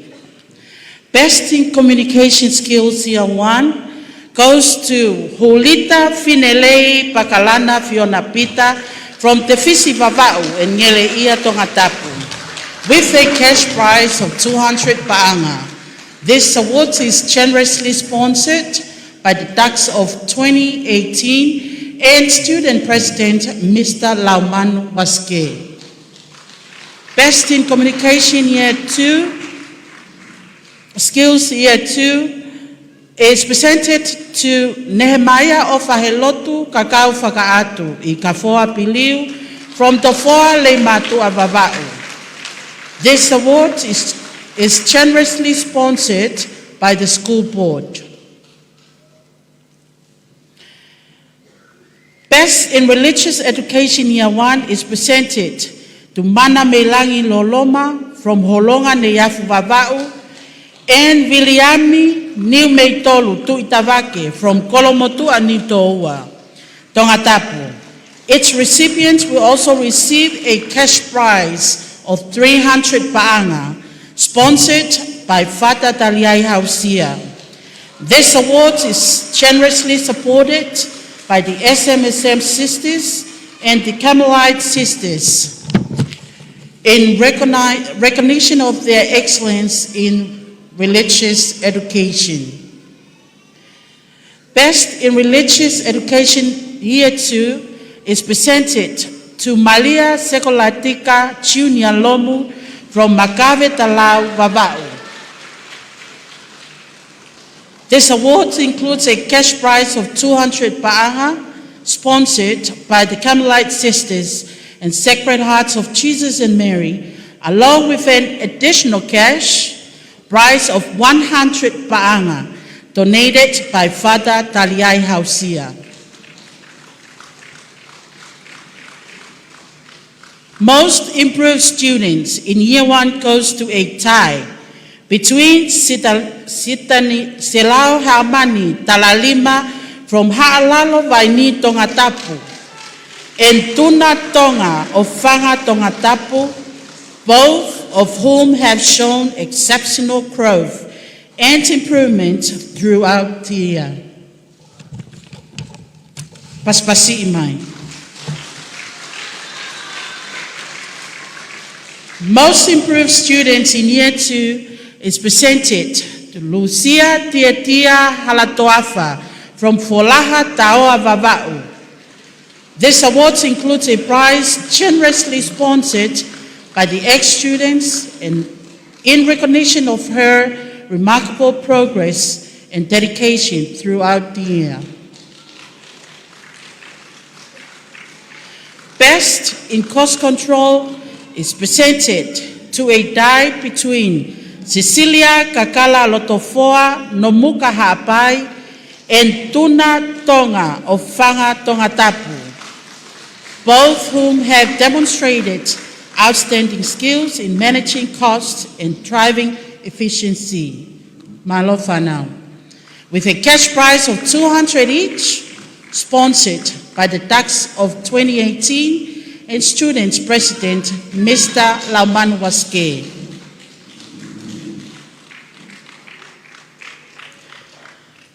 Most dedicated and hardworking students goes to Sosaya Tauki Uwea from Hoi Tongatapu with a prize sponsored by the PTA.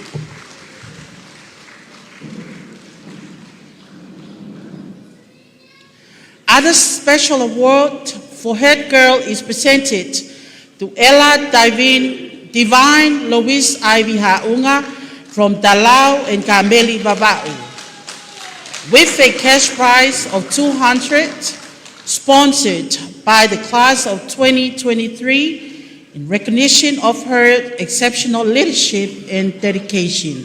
Malo. And last, the award for head boy is presented to Nehemiah of Ahelotu, Kakau Whakaatu I Kafoa Piliu from Tofoa Leimatu Avava'u, with a cash prize of 200 paanga. This award is generously sponsored by the tax of 2018 and Student President Mr. Lauman Waske. Ko lava leleia ang ahipale mga itoy fuak yako ke wanoa wafa malo aupito.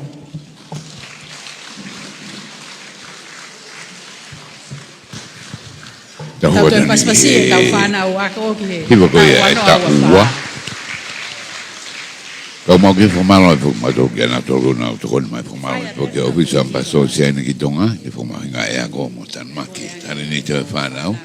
Formalo lo hongo e por masa mama sam flo veva.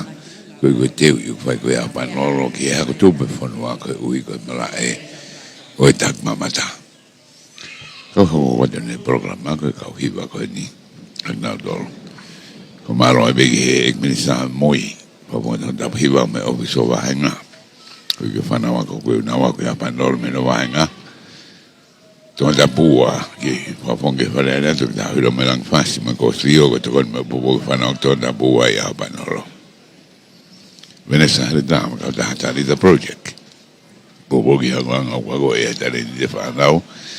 Pero que ali sale ven ma fale kai waterfront. Bobo ki ko anga teu ia ka nga ta kai. Mo mala o ta kwa bata. Famala ki Tonga ta ko ta hamlo do me ma ki par fitu po ni ma fema. For the Hammer live stream at Broadcom event broadcasting. Me holo ya.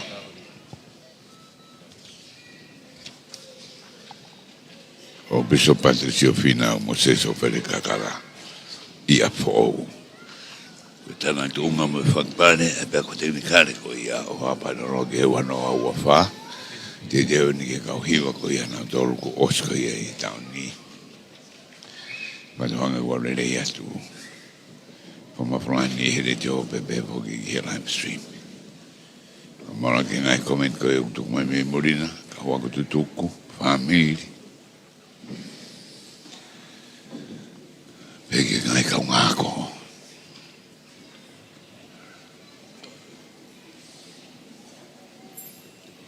Ma vai runga na to la he apito ka ke ni ta u mai ta fa.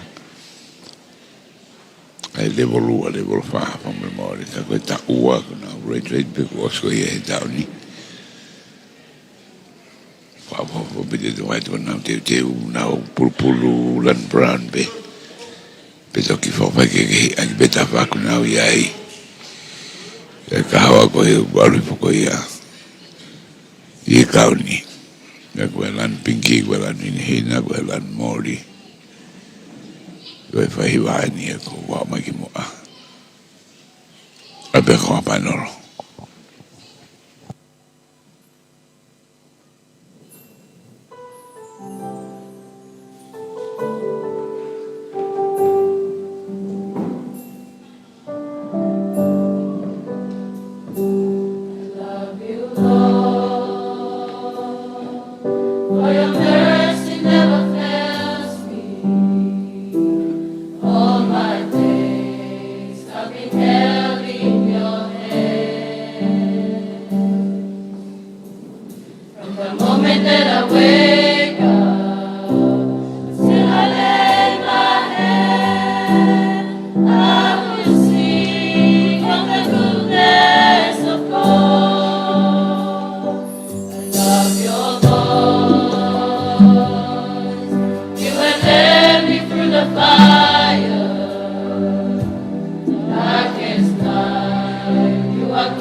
to celebrate our accomplishment, but it is also a time to look ahead.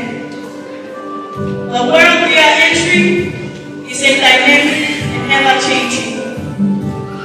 We will face new challenges and obstacles, but I am confident that we are prepared to tackle them head-on. Let us embrace the future with open hearts and minds. Let us be courageous in pursuing our dreams and be willing to take risks. Remember that failure is not a setback, but an opportunity to learn and grow. Let us stay true to our values and strive to make a positive impact on the world around us. As we part ways today, let us carry with us the lesson we have learned and the relationship we have built. Let us remain connected, support one another, and continue to inspire each other. We are the future, and it is up to us to shape it.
Kahiwa Tauaia.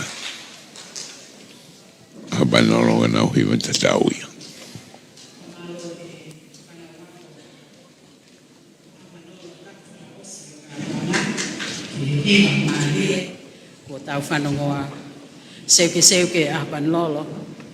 We continue to praise the goodness of God. Fafalanglangi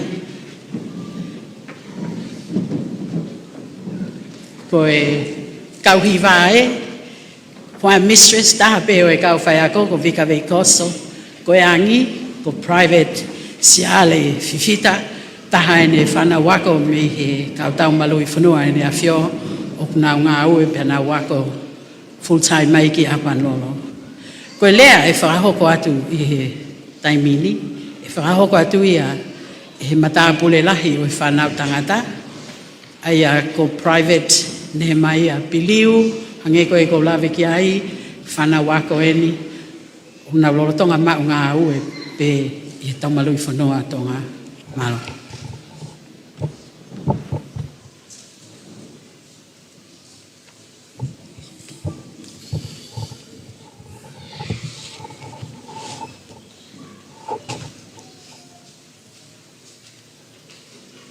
Ataha ke whamalo ia e tua koe tauta mai. O tau e iki. Ena le whai o tautapu ki nā ia Kristo. Ke tau anuanu e ngahi tāpako ia me lau maari. Whawhetai ke seova e uplere ia. E kutolonga ta ngata aene alofa.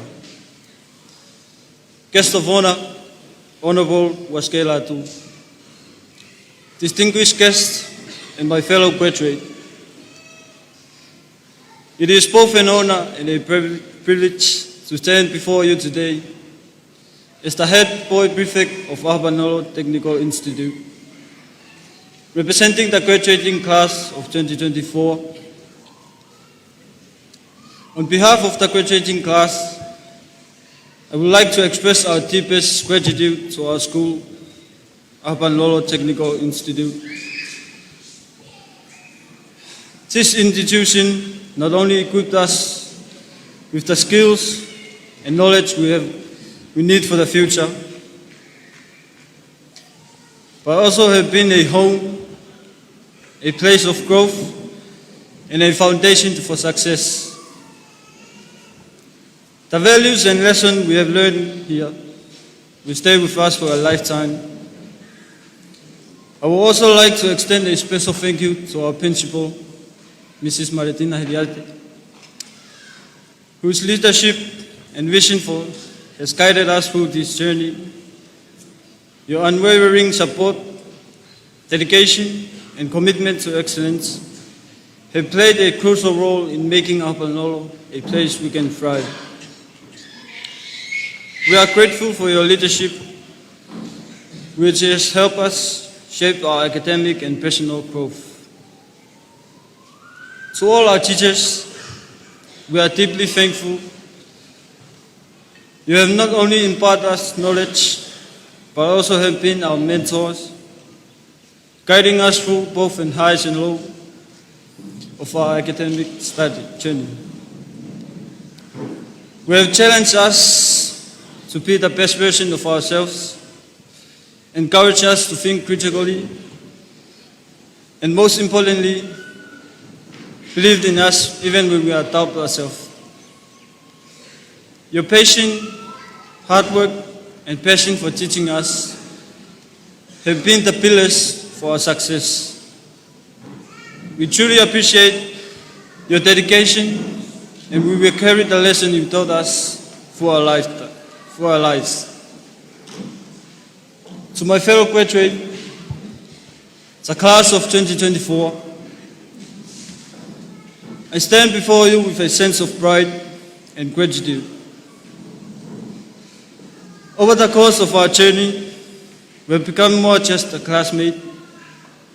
We have become a family. We have shared laughter, faced challenge together, and support one another every step of the way.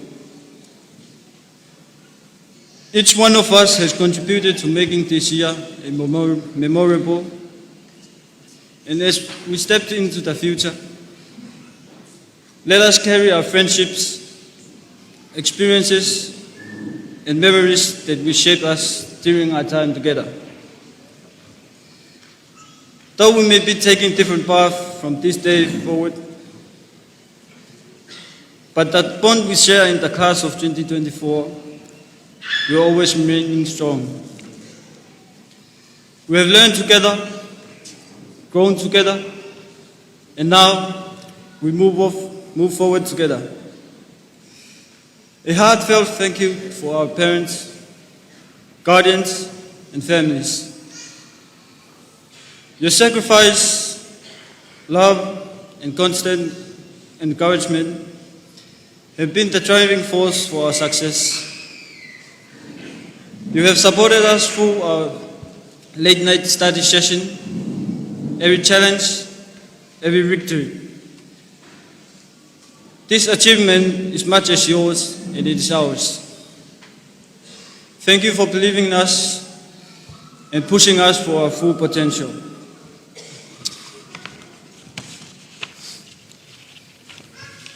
As we reflect our time on Ahopanilolo, we recognize the journey we've been on is more than just about exams, grades, and certification.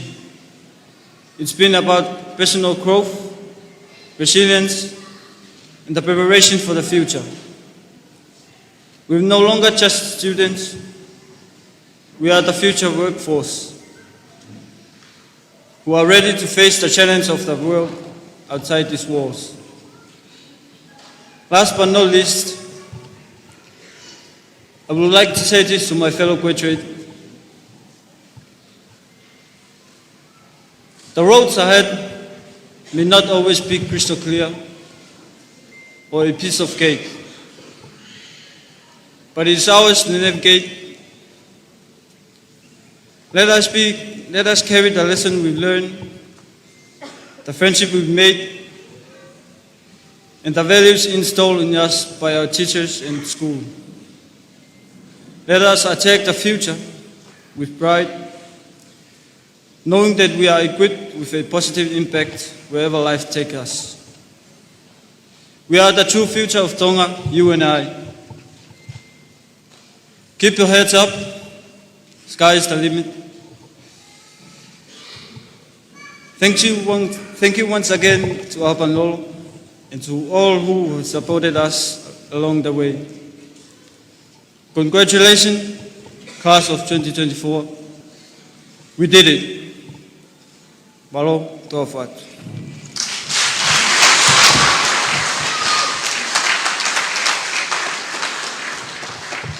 Whamalohe ki matapure lahi, e whanau tangata ki ne mai a piliu. Whamore more pe e minister, koe kōle, ke mea mai mua tuku hakoloa, mai whanau, tana tūnga o e tau wanoa ua wha.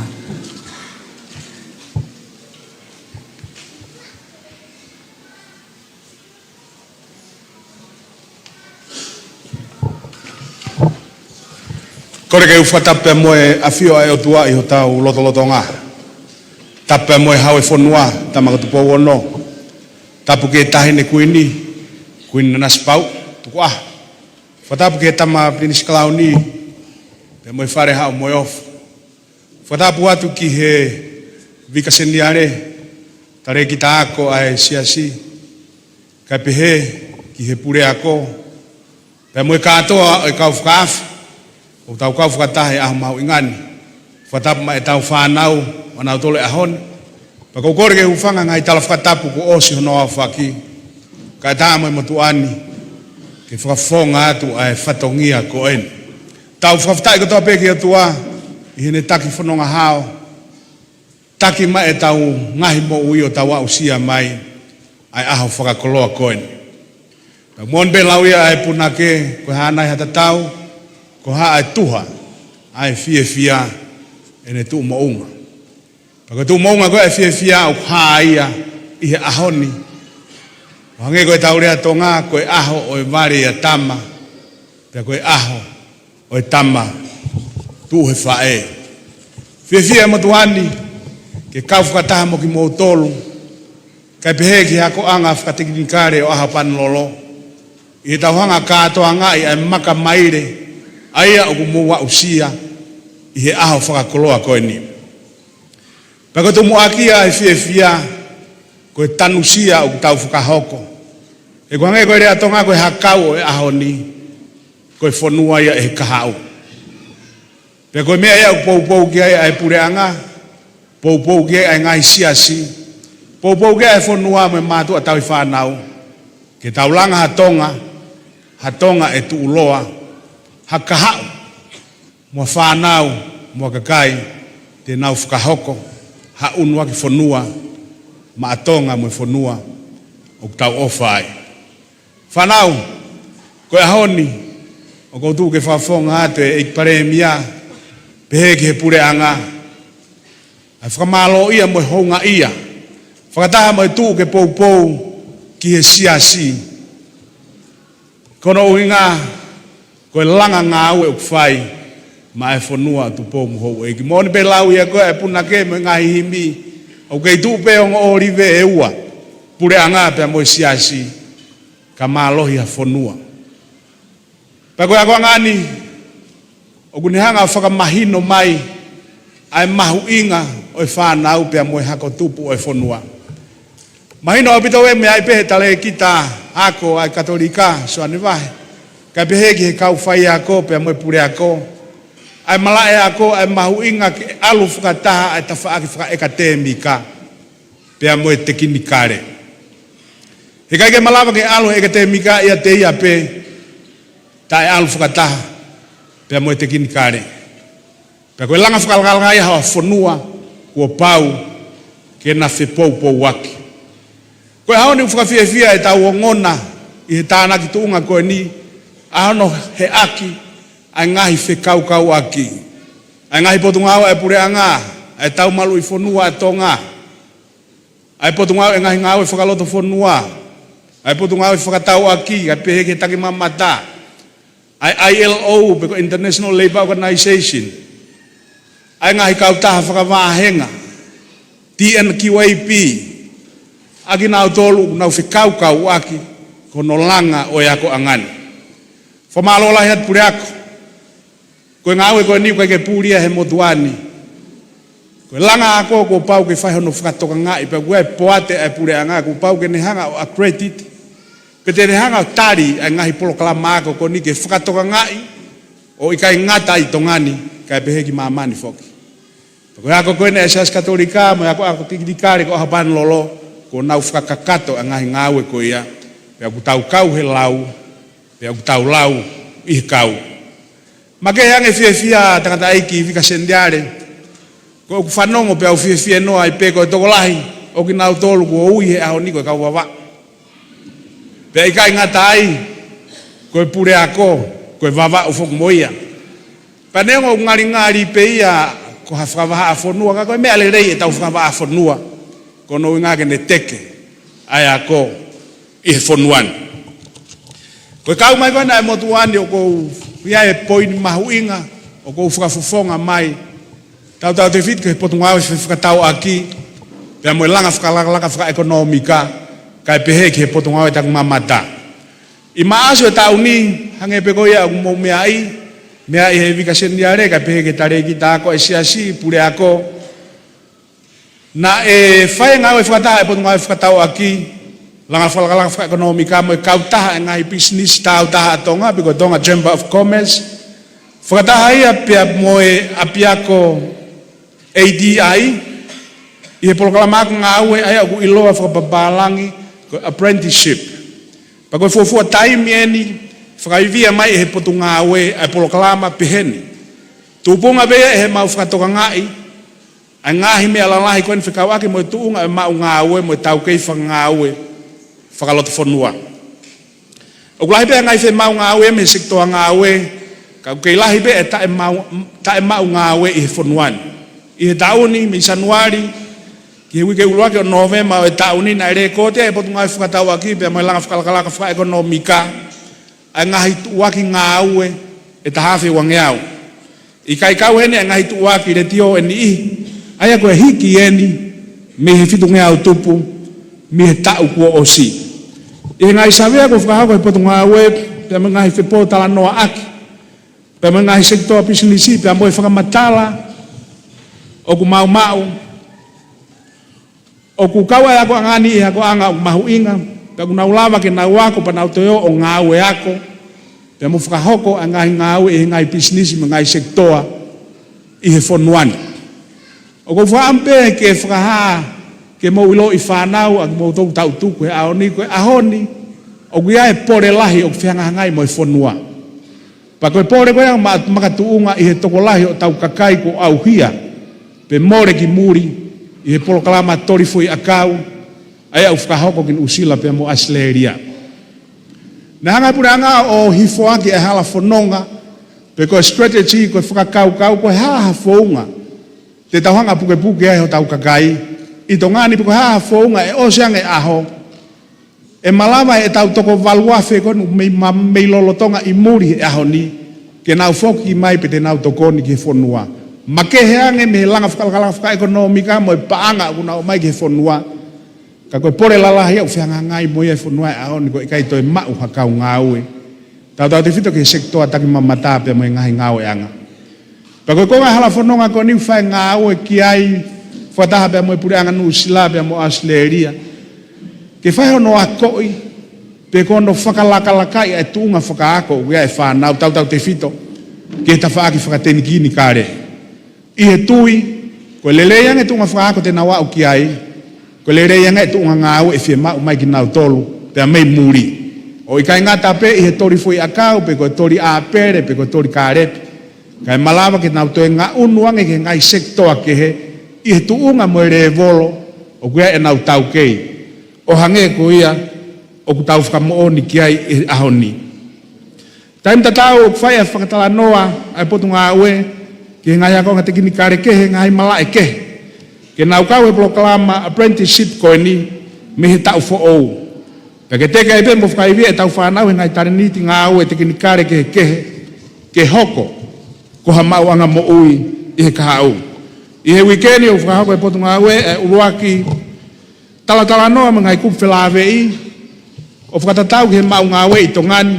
Ai aku mahino mai e whia mau ke toi whakamalo hia ange ai tokanga e kina. O ilo o kuako I helo ki ako. Pea mo e tau ke ngā we o whia mau. E ngahi sektoa ngā we mo ngā we anga. Pea malawa ke whakaivia ai whakawhihoka taki ngā koe ni. Ake hano whakahoko e polokalama o whakataha ai ilo o mau ilo ki ako mo e tau kei o whia mau e ngahi ngā we anga. Pea nai kore tokono lewa e potu ngā we whakatau aki. Mo langa whakalaka whaka-ekonomika ki ngahi kautaha ngā we whakawhaapure anga. Pea koe aku iloa ko International Labour Organization. Ai au whakatutu he kautaha ko ni mo whakapaanga hakonga e ngā we. Ke toi malo hiange hono whakawhihoko taki. Ai ilo e whanawa ko te kenikare ilo ki ako. Pea mo e tau kei ngā we uwhia mau he ngā we aki. Ka lawa ke toi lere iange hono honau whainga maari ngā we hiri e nau osi. Pea mehe ako. Pea ko whia he ahoni, I he loto tō a he pure ako, pea ke whakatonga ngā I a ngā ue whakataha, mo I ngā ue aki, pea mo I potu ngā whakatau aki, pea mo I langa whakalaka whaka-ekonomika, o whakawhi I mai ai potu ngā ue ke mau heni, ke mau whakamooni, ke ngā ue lahi mo ngā ue tō iwi, o kwhai, e he ako anga whakatikini kare, ko Ahopanilolo. Ko lauta kau koristu tuku e ako angani e whonuani, pea nau whakahange ke he vika seniare. Ko sektoa taki mamata, ko taimu hoko ngai ngawe lalahi, pea ngai fansin lalahi, pea ngai event e pure anga, o ku asiai e whanau wako, me api ako whakatikini kare Ahopanilolo. I ngai tawhaaki kehe, pea ku lau monu lau tāpua ke e whonuako tau toksitu atu, me whakataha no ni matolo e kau take Pasifikina e whakahako mai ki tongani, koe konga lahi ngā ue tari kakai he whataha ko ni, koe whanau wako, pia mehe api ako whakatekini kare, ko Ahopanilolo. Poka ukore mo ke tau ai moha ki I pas.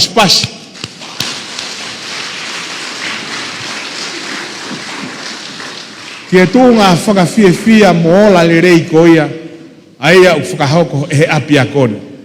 Pea kou toi whia whakawhonga pe I pare mia e whakamalo atu ki e karnari, pehe ki he tare kita, ako, ai siasi, pehe ke pure ako, mo ki nau tolu e poate, o ku nau whukotu ai ako angani.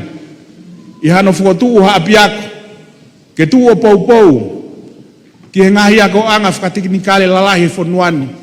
Ai ako os whai hono accredit e he ti ena ki waipi, pe koe waa mawhai, ai whonua ki he ako, pe a whakatoka ngai whakamamani lahi, mo whakawahe whonua, ke ne hanga hike tu unga kuako, ia ako I whonuani, kai pehe ke tau whanau. Whanau, koe mou waka ani ko tukuange, pia mehe tau langa. Koe ahoni ku kamatai ho mou wholau. Kai ke hatua tamaki ia, kai ke ha toi loto e tāla, ko lava e ngai whatongia e pure ako, lava e whatongia siasi, lava e ngai whatongia e ngai kupu whikau aki, ko tō ene aki mou tolu. Whakaloto lahi pia ko mo o atu he motuani kai pehe ke potu ngā ue. Ka pau ke ha whainga maari e. Pe ko toi ai haki mama asi mai ke toi hoko atu ho mo whi ngāko. Pe koe ai pou. Ke mo turia e tau mua koe o toi hoko atu. Ke ha toi tuunga e maolunga. Tuku paa e potu ngai whakatau aki, potu ngai langa whakalakala whakaekonomika, whakawhonga atu pia mo e potu ngai ako. Ke whae whenga ue aki pia mo e api ako ni, iha mea e ala malawa. Kono ngā, ke teke ai pia e mai mo ako he whonuani. Ka koe pou turiki ia o tau whonuani ke tau investi, o hangai koe moto, mo e visone ai pure anga. Tau investi hono akoi, ai kakai ho tau whonuani. He koe whonua, pia mo e hakau e ahoni, koe whonua e kahau. He kai ke ngalo heni, ke whamalo ia ki mou tolu kau tau hi whanau. Ka nai tae oua ho mou pou, ka nai tae oua, ai ngahi whana mea le rei na mou whakahoko mei api. Aia koe ulaki api ako ia, he kai ke tau a usia ha aho, whakakoloa peheni. Whakatoa e tala monu ato e peke tiki mou tolu whanau, whatawange o tua, ke ne hoko, ko hama takiloa, ke ne tataki atu ki mou tolu he whanonga anga, pe mo laka nga Apifo'ou ko mo unu ki ai, pe mo tala monu ato ai pe, whakataha, pe mo ki tau tolu, o tau kau whakataha ke whakailunga kāto anga ni, ke tau mau ha Christmas fia, mo ha tau Apifo'ou monu ia, lewe malanga ka tau atu.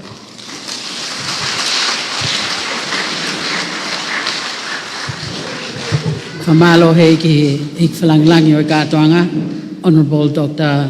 Iliami Waske Latu, ai koe minista fi whakatau aki, whakalaka koe minista ki tak mamata mo wholau e rewa. Ko tā wau ni ki whakaosi e tau kātoanga. Ko rea tuheni ki a sister Akanesi Liongi, SM Sisters, pe koe me mipa ia foki o i poate whalei au Ahopanilolo, ki ni whahoko e tau lea whamalo.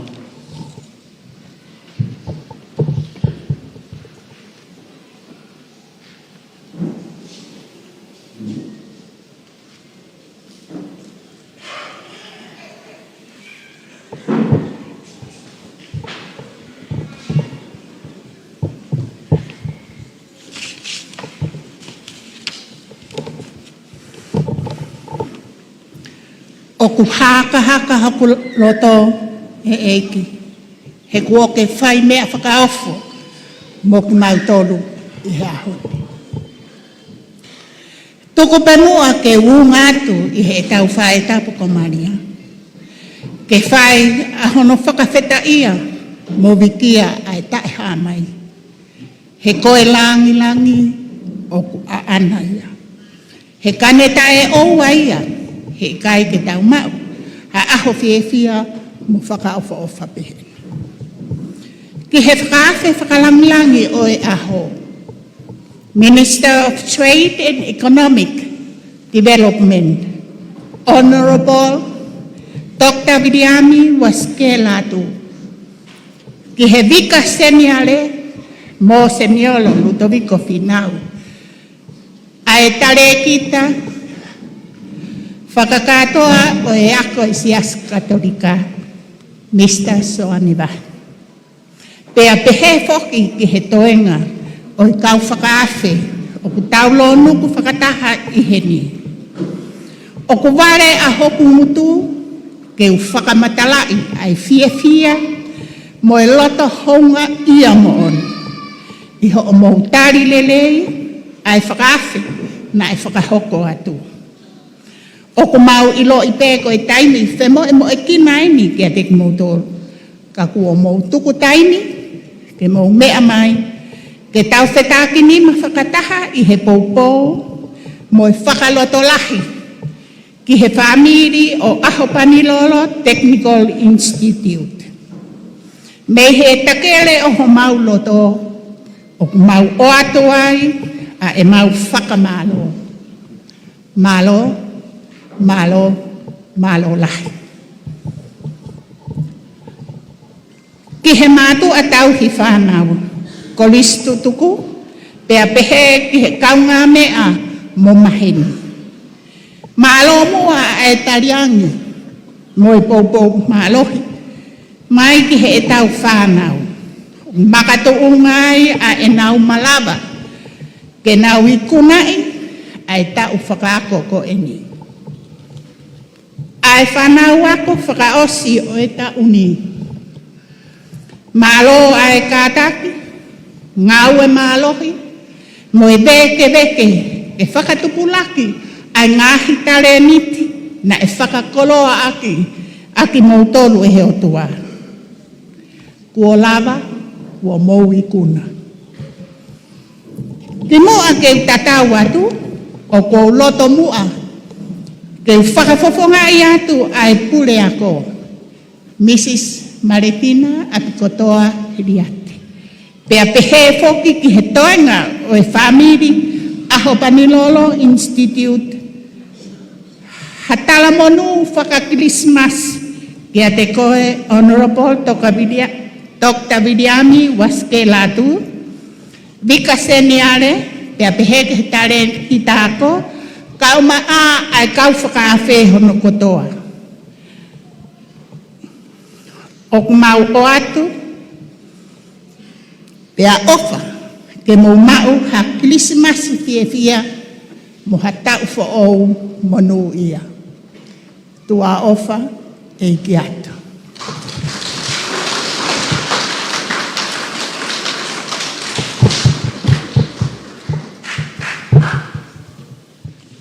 Whamalo he ki a Sister Akanesi Liongi, ki whawhawhonga i atu ai poate whale ia Ahopanilolo, i lea whamalo. Ki mua pia mea mai a vika seniare ke tuku Tongatapu ki wha osi. Tupe mua ke toi whai a whamalo, ke nihi koe ni ai kau sponsors, na nau tokoni mai ki he kātoanga o e aho.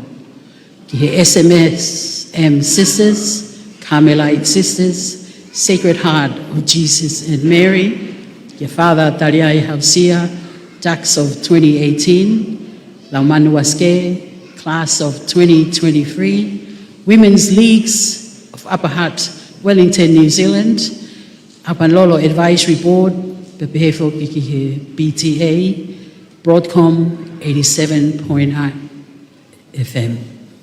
Koe kakato ia tau kaun sponsor, moe whamalo, te kole he ki he vika seniari, ken tupe Tongatapu.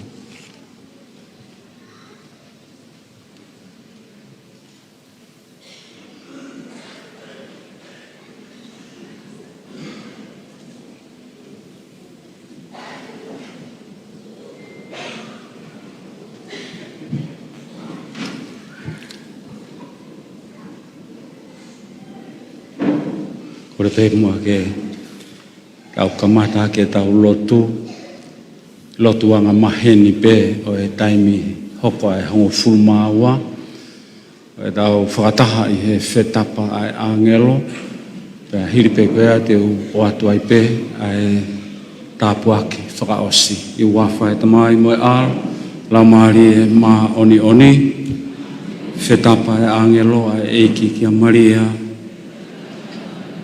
Soto Maria, ke moho e kalasia, ke te koe ai eiki, ke monu ia koe he whewhine fua pe, ka Tongatapu e kina, ai fua ho manawa ko Sesu.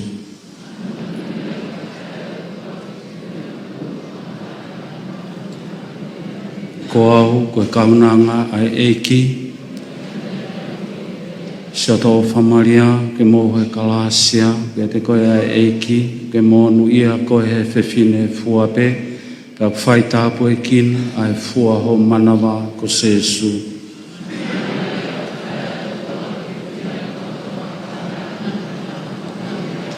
Pena e hoko e wholofola kakano, Soto Maria, ke moho e kalasia, ke te koe ai eiki, ke monu ia koe he whewhine fua pe, ka Tongatapu e kina, ai fua ho manawa ko Sesu.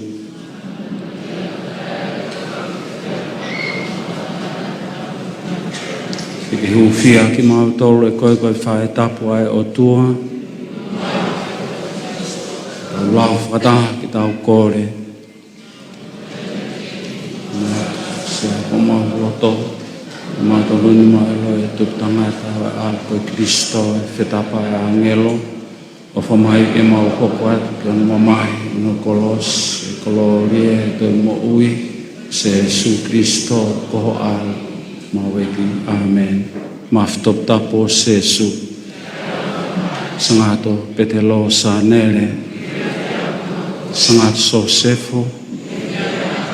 Sangato Teresia tamasi ko se Jesu. Tawangi ki a fio ia ding motolo ai eiki.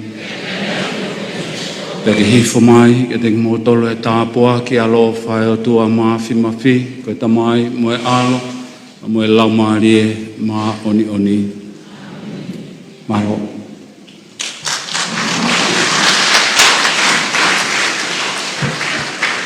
Koe kakato ia e tau kātoanga, koe whahokat pe ki he mātua tau whanau, koe ripoti koe ni o e whanau wako o tau.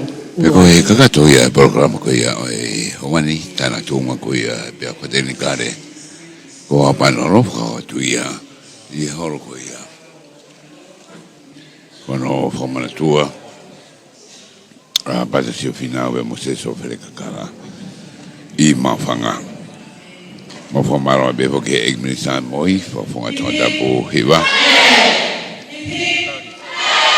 17 tō moa, pia moe ofisi ua wahenga, ke uke tokoni koe ke whanau ko Tongatapu hiwa unawa koe Ahopanilolo. Ko maro ke whafonga Tongatapu ua, ki e whare area tō tāu hilo me lang whasi, ko surio tokoni me popo koe whanau ko Tongatapu e Ahopanilolo. Ko maro ke Venesa here tāma tau tāha tārita project, koe popo ke ako anga ua koe e tari ni te whanau. Omaro kia Lee Sullivan mo for kai waterfront mo bobo ko kia kwa nga utio kia ka nga we chajar kai mo mala e tak mamata wa mo abe ke ofisa ambaso sai na ki Tonga ki ko ma nga e ko I mo tan ma ki tare ni te fana o mo fo malo lo te hongo mo ni ki po nga e tak mamata ko la e va ko e te ko fa Ahopanilolo ki a ko tupe fo no ko mala e o e tak mamata padang dia le te fa tinga ko ia o e hoane ma fo malo be ho ki kia so fina nga no fo ko nga o ko ia MC ko ta ke ia por kala ko ni ko fa tinga ko ni lava mai me Broadcom ya honi mana telefon ko fi filia pa ya pensa ke fa mo kio tu borea ko sa waka mo mea